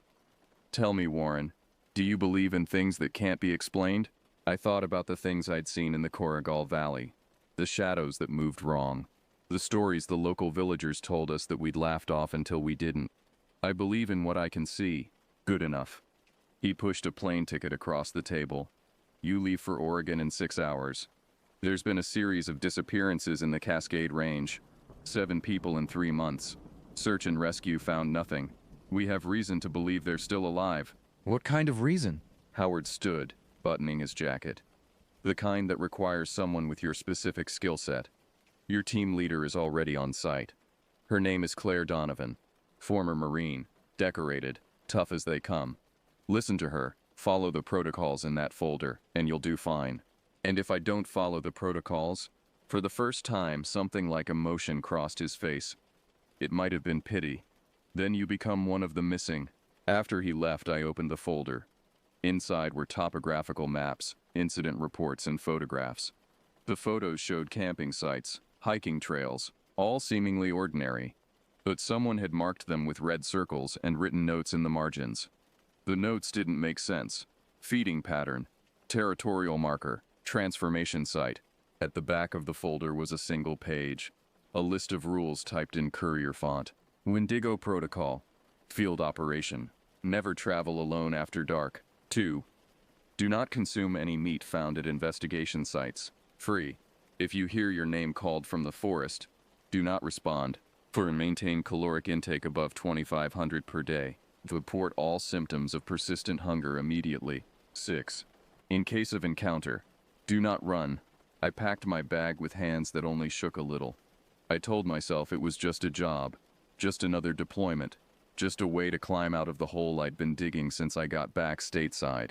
I told myself the stories about the Wendigo were just Native American folklore, cautionary tales about greed and consumption, nothing more. I told myself a lot of things that night.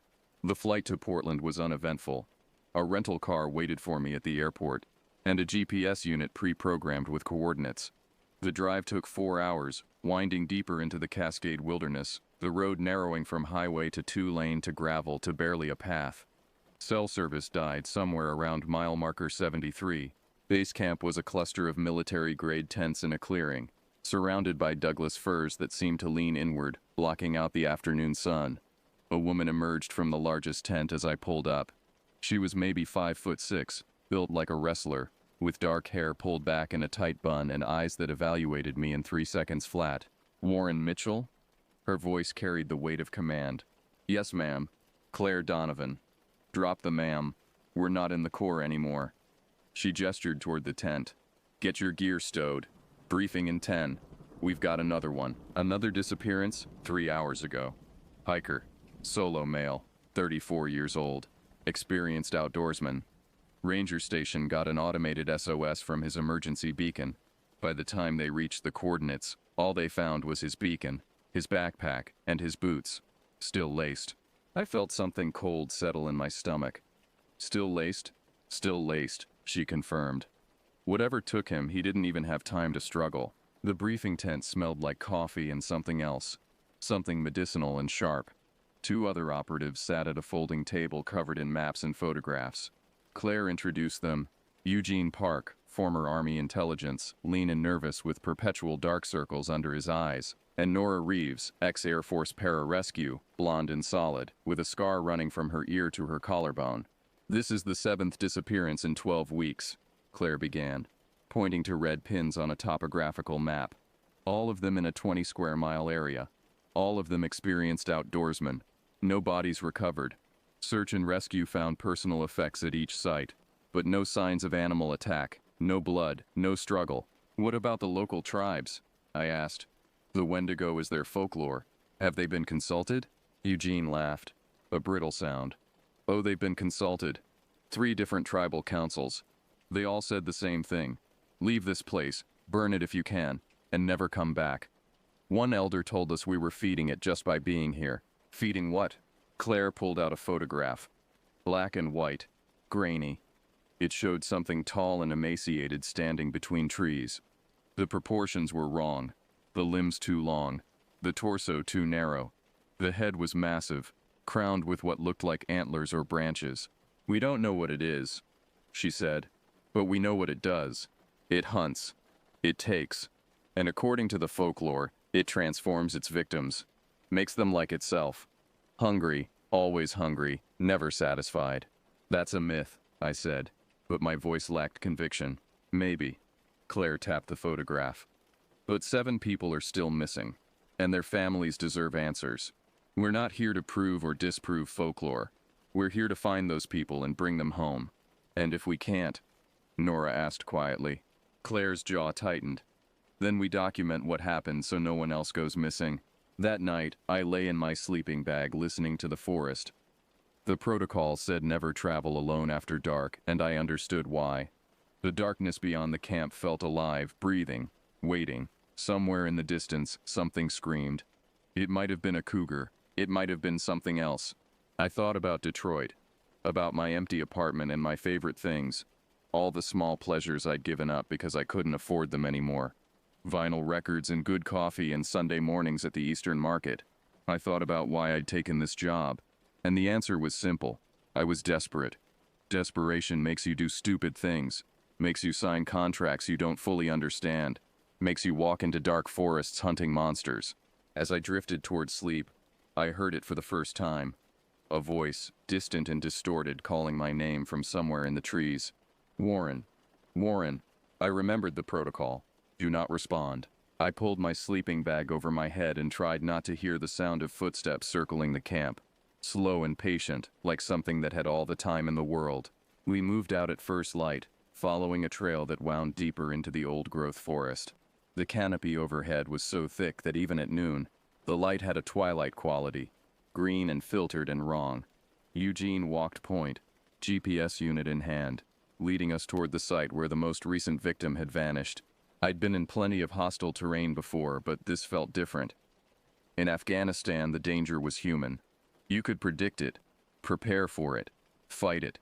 Here, the threat felt older, patient, woven into the landscape itself. "How long have you been with the program?"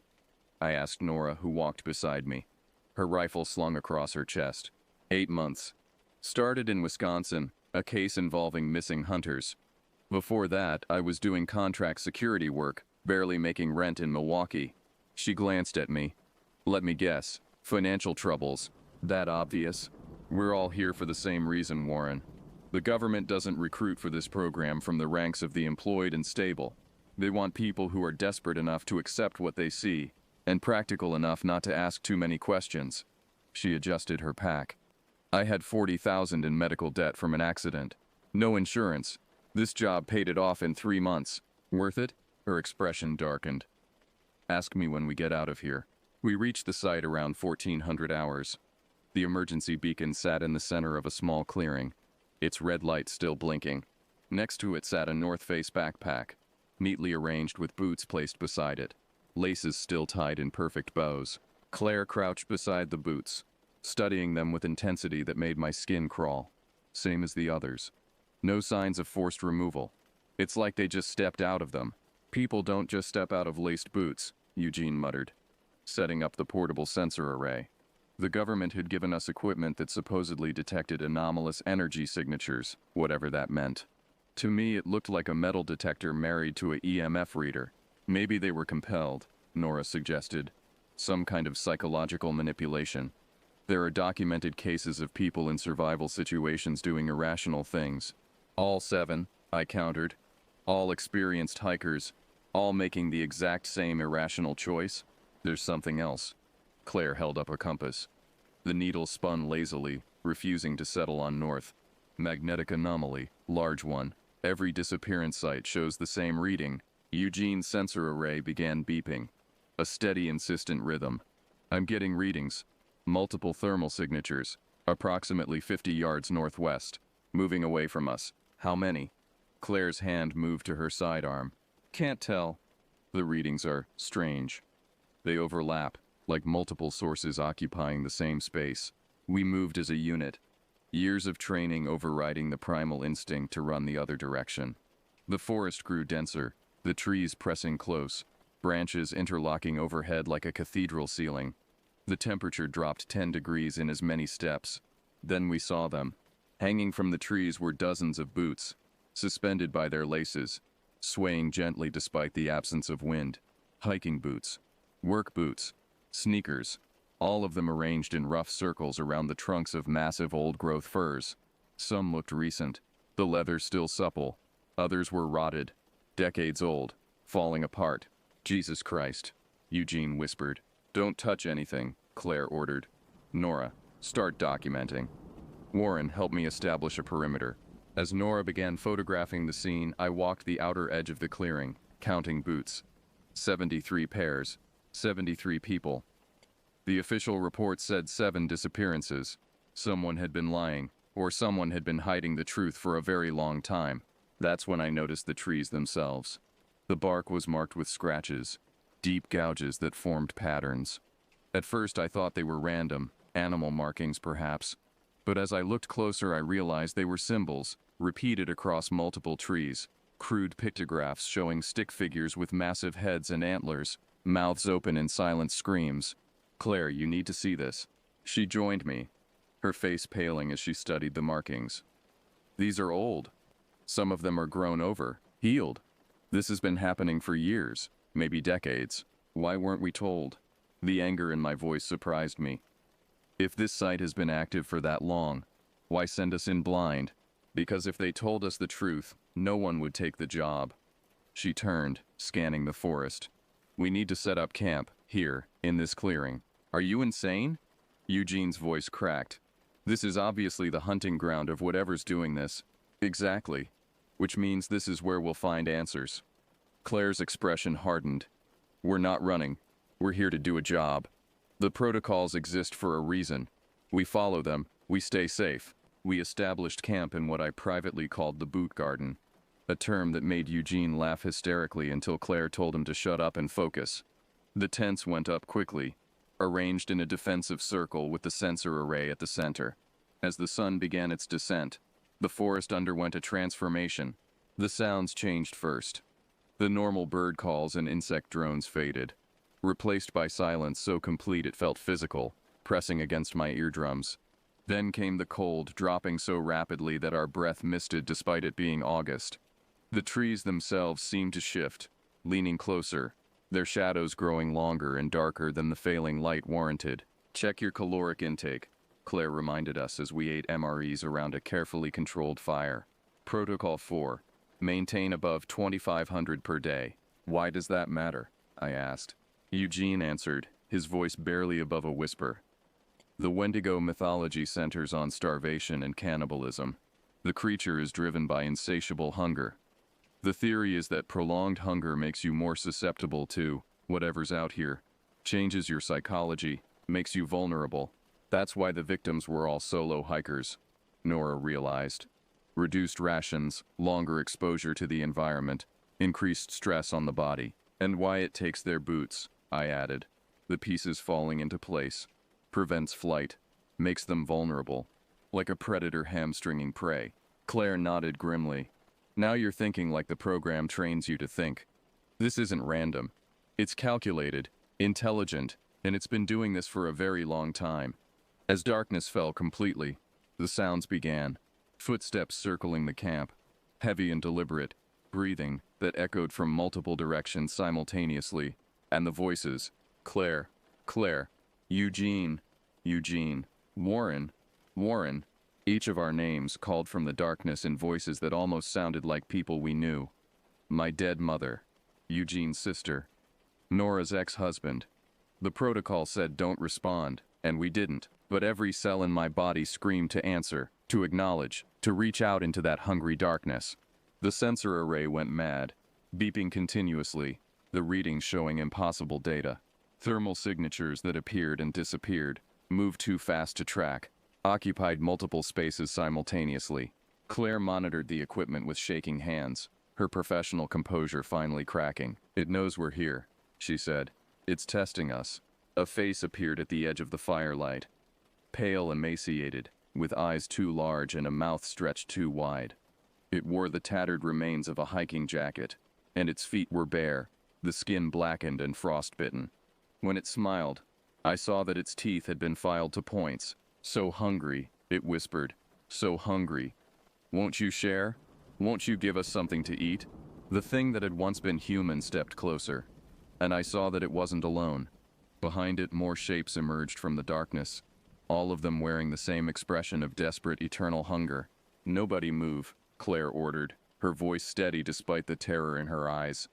Nobody runs. Remember the protocol. The creatures circled us, never quite entering the firelight, whispering among themselves in a language that predated human speech. They touched the boots hanging from the trees with something like reverence, caressing the leather, pressing them to their faces. These are the missing, Nora breathed. All of them, transformed. The largest of the creatures, the one at the front, tilted its head at an unnatural angle. When it spoke, I recognized the voice from the news reports. The desperate father who'd been pleading for information about his missing son. Join us, it said. The hunger never stops, but the hunt is glorious. Freedom in the trees, power in the taking. We are more than human now. We are eternal. Mr. Patterson, Claire addressed it directly. James Patterson, we're here to help you, to bring you home. The thing that had been James Patterson laughed. A sound like breaking ice. Home? We are home. This is where we belong. Where we were always meant to be. The forest provides. The hunt sustains. And now, you've come to join us. They rushed the camp all at once. Training took over. I fired 3 rounds into the mass of charging figures. Center mass shots that would have dropped any human target. The creatures didn't even slow down. The bullets punched through them, leaving holes that didn't bleed, wounds that didn't matter. Fall back to tent 3. Claire's voice cut through the chaos. Flares! Use the flares! I grabbed a road flare from my pack, struck it, and hurled it at the nearest creature. The magnesium light exploded in its face, and for the first time it reacted. It shrieked, a sound that vibrated in my chest cavity, and stumbled backward, its elongated hands covering its 2 large eyes. Light. They're sensitive to light. Eugene was already lighting another flare, then another, establishing a perimeter of burning magnesium around our position. The creatures retreated to the tree line, hissing and clicking, their forms seeming to blur and shift in the shadows. In the harsh flare light, I could see them more clearly now. Their transformations were at different stages. Some still looked mostly human, their features only slightly distorted. Others had progressed further, their bodies stretched and warped, bones visible through translucent skin, antlers or branches growing from their skulls like grotesque crowns. How long do we have? Nora asked, checking her flare supply. 20 minutes of full-strength light, maybe 30 if we're careful. Claire was already on the satellite phone, trying to raise base command. We need extraction, now. I watched the creatures watching us, and something clicked in my mind. They're not attacking. Not really. They're recruiting. What? Look at them. They're not trying to kill us. They're trying to join us, to make us like them. I pointed at the one who'd called itself James Patterson. He said, "You've come to join us, not we're going to kill you. This is a transformation, not a predation." The Wendigo curse, Eugene said, his voice hollow. In the legends, it spreads through exposure and consumption. The longer you're in its territory, the more you're infected. And if you eat human flesh, the transformation is immediate and irreversible. That's why the protocol emphasizes caloric maintenance, Claire realized. It's not just about hunger making you vulnerable. It's about preventing us from being desperate enough to... She trailed off, looking at the MRE wrappers scattered around our camp. To resort to cannibalism, I finished. How long have we been here? 36 hours. And how long were the victims typically missing before they were transformed? Claire's silence was answer enough. The satellite phone crackled to life. This is command. Claire, report. We've found the missing persons. All of them. They've been altered. Hostile. We need immediate extraction. Static hissed for a long moment. Negative on extraction. Weather front moving in. LZ is compromised. Earliest possible pickup is 72 hours. 72. We don't have 72 hours. You have your protocols, Operative Donovan. Follow them. Survive. Command out. The connection died. In the silence that followed, we could hear the creatures in the darkness laughing. We need shelter, Nora said, her practical mind cutting through the fear. A defensible position with natural light sources. These things avoid direct light. There's a ranger station, Eugene said, scrolling through the GPS unit. 3 miles northwest. Old fire lookout tower, probably abandoned, but it's elevated, built of stone, and has large windows on all sides. 3 miles through their hunting ground in the dark, I said. We'd never make it. We will if we move as a unit and maintain light discipline. Claire began repacking gear. We travel heavy, we travel armed, and we travel now. The flares won't last until dawn, and I'm not waiting here to find out what happens when they run out. We moved through the forest like soldiers in enemy territory, which I suppose we were. Claire took point. Eugene worked the GPS.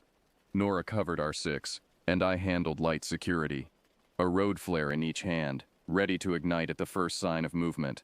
The creatures followed us. I could hear them in the trees, moving through the branches overhead, pacing us. Occasionally I caught glimpses of them in the flare light. Pale forms disappearing behind trunks, elongated shadows that moved wrong, eyes reflecting red in the darkness. They were hurting us.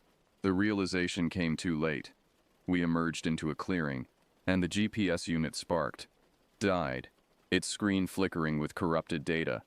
The magnetic anomaly Claire had detected earlier was centered here, strong enough to kill electronics. This is wrong, Eugene said. The coordinates are off. This isn't the ranger station. It's the nest, Nora whispered. The clearing was massive, easily 100 yards across, and every tree was decorated with boots. Hundreds of them, thousands maybe, going back decades or longer. And at the center stood a structure built from bone and branch, a twisted cathedral that hurt to look at, its geometry impossible, its proportions defying rational understanding. We need to leave. Now. Claire's voice was tight with barely controlled panic. But we couldn't. The creatures emerged from every direction, forming a complete circle around us. There were dozens of them, all in various stages of transformation. At the front stood the most fully changed, the ones who were barely human anymore, their bodies more antler and shadow than flesh. The largest stepped forward.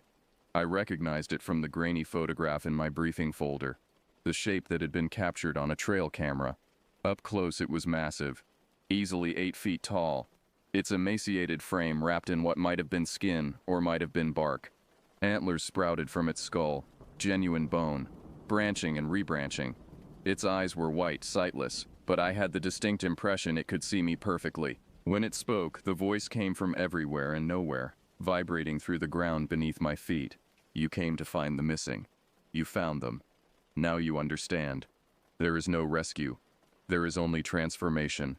Only hunger. Only the eternal hunt. We're not joining you, Claire said, raising her rifle. You already have. Do you not feel it? The cold? The hunger? You've been in our territory for days. You've breathed our air, drunk from our streams, walked our paths. The change has already begun. Fight it, and the transformation will be agony. Accept it, and you will know freedom like you've never imagined. I felt it then. What it was talking about. A coldness in my chest that had nothing to do with temperature. A hunger that wasn't satisfied by the MREs I'd consumed. A wild urge to run, to hunt, to chase prey through the endless forest. Eugene laughed, a broken sound. It's right. I can feel it. God, I can feel it. He looked at his hands, and I saw that his fingernails had grown longer, darkened. I'm so hungry. Eugene, look at me. Claire grabbed his face. Fight it. You're stronger than this. We're all stronger than this. Are we? He pulled away from her. We came here because we had nothing left. No money, no prospects, no future. What's waiting for us back there? Debt and dead-end jobs and slow starvation? Here we could be something more. Something powerful. Something monstrous, Nora countered. Eugene, please, think about your sister. Think about the people who love you. My sister stopped answering my calls 6 months ago. His voice was hollow. No one's waiting for me. No one cares if I come back. He walked toward the creatures, toward the impossible structure at the center of the clearing. They welcomed him with open arms, their 2 wide mouths spreading in triumph. Eugene. I started after him, but Claire grabbed my arm. Don't. You can't save him now. We focus on survival, on getting out of here. How? We're surrounded. It's dark. And according to that thing, we're already infected. The protocols, she said fiercely. There are protocols for this. There have to be. She pulled out the briefing folder, now crumpled and stained, and flipped through it with shaking hands. On the last page, beneath the basic rules, was a section she'd never shown us. It was labeled Point of No Return, Emergency Measures. If exposure exceeds 48 hours, transformation becomes probable. If team members show symptoms, elongated digits, temperature drop below 95 FF, photosensitivity, persistent hunger, extraction may not be advisable. In such cases, Operation Cleansing Fire is authorized. What's Operation Cleansing Fire? I asked. Claire's expression told me everything before she spoke. We burn it. All of it. The nest, the hunting ground, and everything in it. Including us if necessary. Nora went through her pack with methodical precision, laying out everything we'd need for Operation Cleansing Fire. Thermite grenades, white phosphorus charges, magnesium flares, enough incendiary material to turn this entire section of forest into an inferno. This wasn't a rescue mission, I said, watching her work. It was never a rescue mission. Of course it wasn't. Claire checked her rifle, though we both knew bullets were useless here. The gesture was comforting. A return to familiar patterns in a situation that defied all logic. The government knows what happens in these places. They've known for decades. We're not here to save people. We're here to contain the spread. Then why send people at all? Why not just bomb it from the air? Because they need confirmation. Ground truth. Someone to verify that the threat is real and growing before they authorize a response that will draw public attention. She looked toward the bone cathedral. where Eugene was being welcomed into the fold, surrounded by creatures that had once been human. We're not soldiers anymore, Warren. We're witnesses, sacrificial witnesses. I didn't sign up for that. None of us did. But here we are. The largest creature, I'd started thinking of it as the Alpha, approached our position. In the flare light, its form seemed to shift and blur, as if it existed partially in some other dimension. When it spoke, I felt the words in my teeth. You plan to burn our home. This will not stop us. Fire is cleansing. Yes, but we are older than fire. We existed before your kind learned to make flame. We will exist after. Then why do you care if we burn it?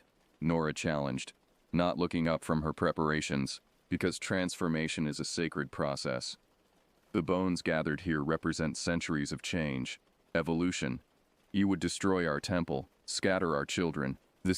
You turned 73 people into monsters. Claire shot back. You've been kidnapping hikers for decades. You don't get to talk about respect.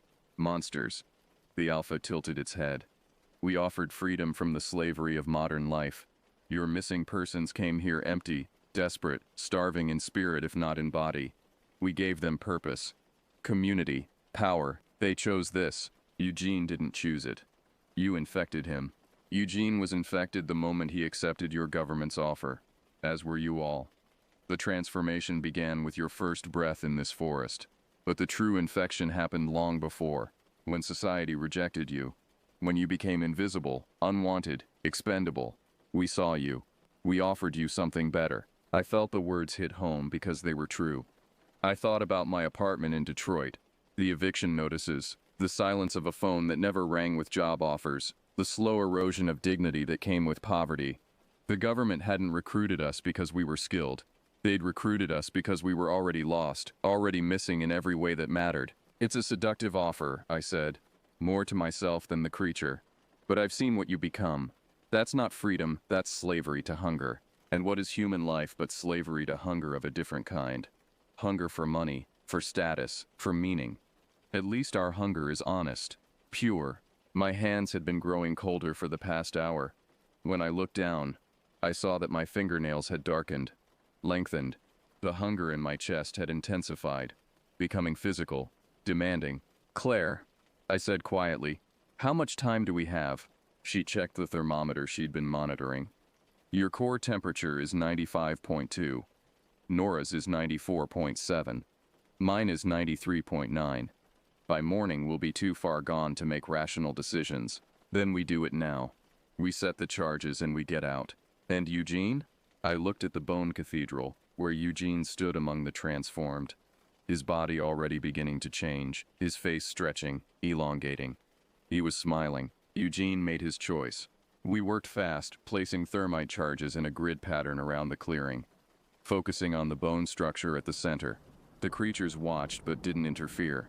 Perhaps they didn't understand what we were doing. Perhaps they understood perfectly, and simply didn't care.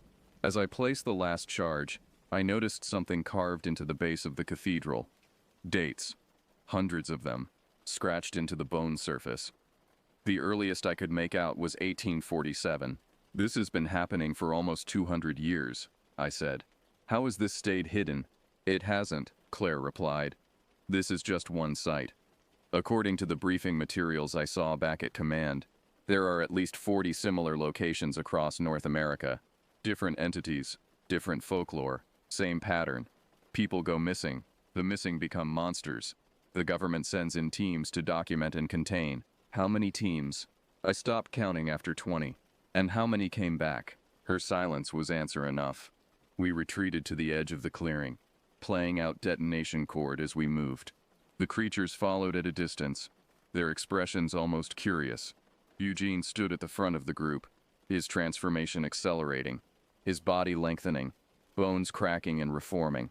I'm sorry, he called out, his voice still mostly human. I'm sorry, but I can't go back. There's nothing for me there. Nothing but debt and disappointment and slow death. Here I have purpose, brotherhood. Even if the hunger never stops, at least I'm not alone. You don't have to do this, Nora pleaded. We can fight it together. We can find a way to reverse it. There is no reversal, the Alpha said. The change is permanent, absolute, but it is not the end. It is the beginning. My finger hovered over the detonator. Last chance, Eugene. All of you, step away from the charges.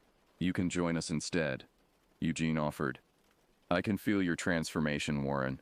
You're closer than you think. A few more hours and you'll understand. You'll see how beautiful this is. I looked at my hands, at the darkened nails, at the way my skin had begun to pale. I felt the cold in my chest, the hunger that no amount of food would satisfy. He was right. I was changing. Maybe it was already too late. Do it, Claire said, before we lose ourselves. I pressed the detonator. The thermite charges ignited simultaneously, white-hot flames erupting across the clearing. The bone cathedral went up like kindling, centuries of accumulated remains burning in seconds. The creatures screamed, a sound that shattered the windows of our souls, and scrambled to escape the inferno. But thermite burns at 4,000 degrees. There is no escape. We ran, the forest lighting up behind us like a dying sun. Trees caught fire, the flames spreading with unnatural speed, consuming everything. The screams followed us, getting fainter but never quite disappearing. I could hear Eugene's voice among them, and it was still screaming my name. The forest seemed to fight us as we fled. Branches grabbed at our clothing. Roots rose up to trip us. Paths vanished and reappeared in wrong directions. But we kept moving, driven by training and terror in equal measure. We emerged from the tree line 3 hours later, stumbling onto a logging road just as the sun began to rise. Behind us, a column of smoke rose into the morning sky, visible for miles. Fire crews would be mobilizing, questions would be asked, and the government would provide answers that explained nothing. Claire collapsed first, her breathing ragged. When she held up her hands in the dawn light, I saw that her fingers had returned to normal, the nails their usual color and length. The cold in my chest was fading, replaced by ordinary exhaustion. The transformation stopped, Nora said, checking her own hands. The distance, or the fire, or the sunrise. Something reversed it. Not reversed, Claire corrected. Paused. We were infected. That doesn't just go away. We'll carry this for the rest of our lives. She was right. Even as my body normalized, I could feel something different inside me. A shadow of hunger that would never fully disappear. A coldness that would return on winter nights. A faint call from deep forests that I would have to resist forever. The extraction helicopter found us 6 hours later, huddled by the logging road, watching the forest burn. The pilot didn't ask questions. He'd done this before. They took us to a facility that officially didn't exist. Somewhere in Pennsylvania. Medical wing. Psychological evaluation. Debriefing.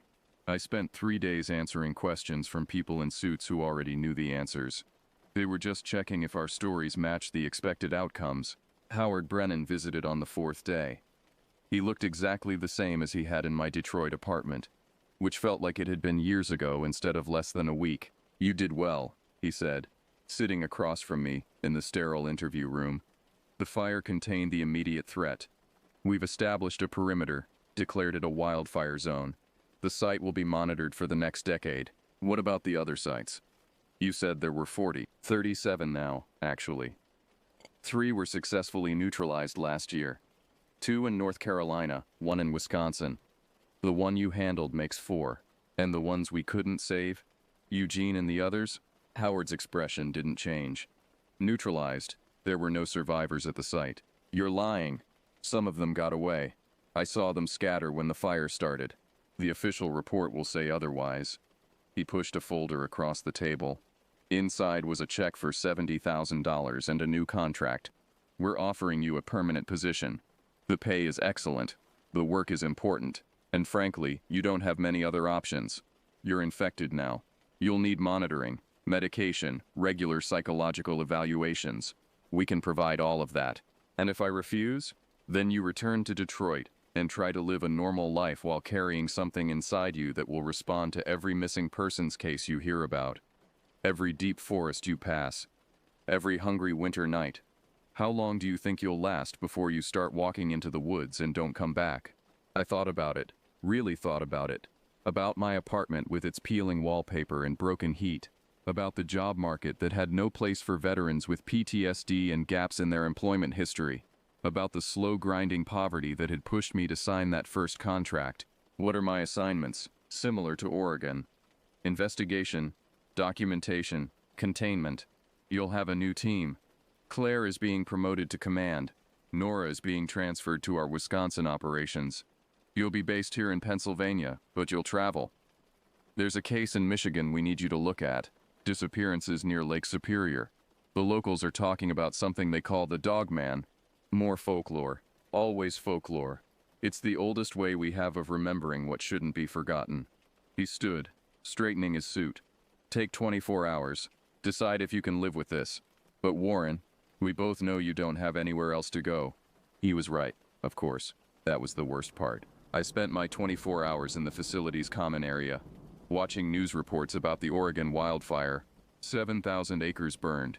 Dozens of homes evacuated. Forest Service talking about climate change and drought conditions. No mention of missing persons. No mention of what had really happened in those woods. Nora found me there on the evening of my decision deadline. She looked better than she had, color back in her face, though I could see the same haunted expression I saw in the mirror. You staying? She asked. Looks like it. You. Wisconsin assignment starts next week. Apparently there's a whole network of these things. Different manifestations, different folklore, but the same basic pattern. People go missing. People transform. People hunt. We're never going to stop it, are we? We can burn one site, but there are dozens more. Maybe that's not the point. Maybe the point is just to keep containing it. Keep the knowledge alive. Make sure each generation remembers that there are things in the deep places that are older and hungrier than we are. She sat beside me. Eugene made his choice. So did the others. We can't save people who don't want to be saved, but we can stop them from spreading. That's what we tell ourselves. I signed the contract the next morning. They set me up in a small apartment in Pittsburgh. Nothing fancy, but better than what I'd left behind in Detroit. The pay was deposited directly into my account, more money than I'd seen in years. They gave me new equipment, new protocols, and a new team to train.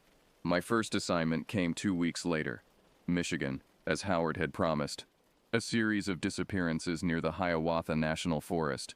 Witnesses reporting a creature that walked on 2 legs but moved like a wolf. Tracks found at the sites that were almost human but not quite. I drove north with a team I barely knew, following another set of coordinates into another dark forest. As we approached the tree line, I felt that familiar cold begin to stir in my chest. The hunger waking up. The call of the deep woods. This would be my life now. Chasing monsters that might have been human once. Burning sites that would just regenerate somewhere else. Carrying an infection that would never fully heal. Always wondering if the next assignment would be the one where I couldn't come back. But at least I had a purpose. At least I wasn't invisible anymore. At least someone was paying attention to the missing. Even if the answers we provided were lies designed to hide uncomfortable truths. I thought about Eugene sometimes. About his transformation. About his smile as he accepted what he was becoming. He'd said there was nothing for him back in the regular world. And maybe he was right. Maybe for some people becoming a monster was preferable to the slow death of poverty and obscurity. But I wasn't ready for that transformation. Not yet. Not while there was still work to do. Sites to burn, missing persons to document, and protocols to follow. The forest waited ahead, dark and deep and patient. Somewhere in those trees, something was watching, something hungry. Something that had been there long before humans arrived and would be there long after we were gone. I checked my gear one last time. Flares, thermite, the protocols printed on waterproof paper, and walked into the darkness. Behind me, civilization faded away. Ahead, the forest breathed. My name is Warren Mitchell. I used to live in Detroit. I used to have favorite things, before I sold them to survive. I took this job because I was desperate, because I had nothing left to lose, because the government knows exactly who to recruit for missions that most people won't survive, and now I hunt monsters in the deep places, knowing that someday, inevitably, I might become the thing I'm hunting. But not today. Today I had protocols to follow. Today I had a job to do. Today I was still human, mostly.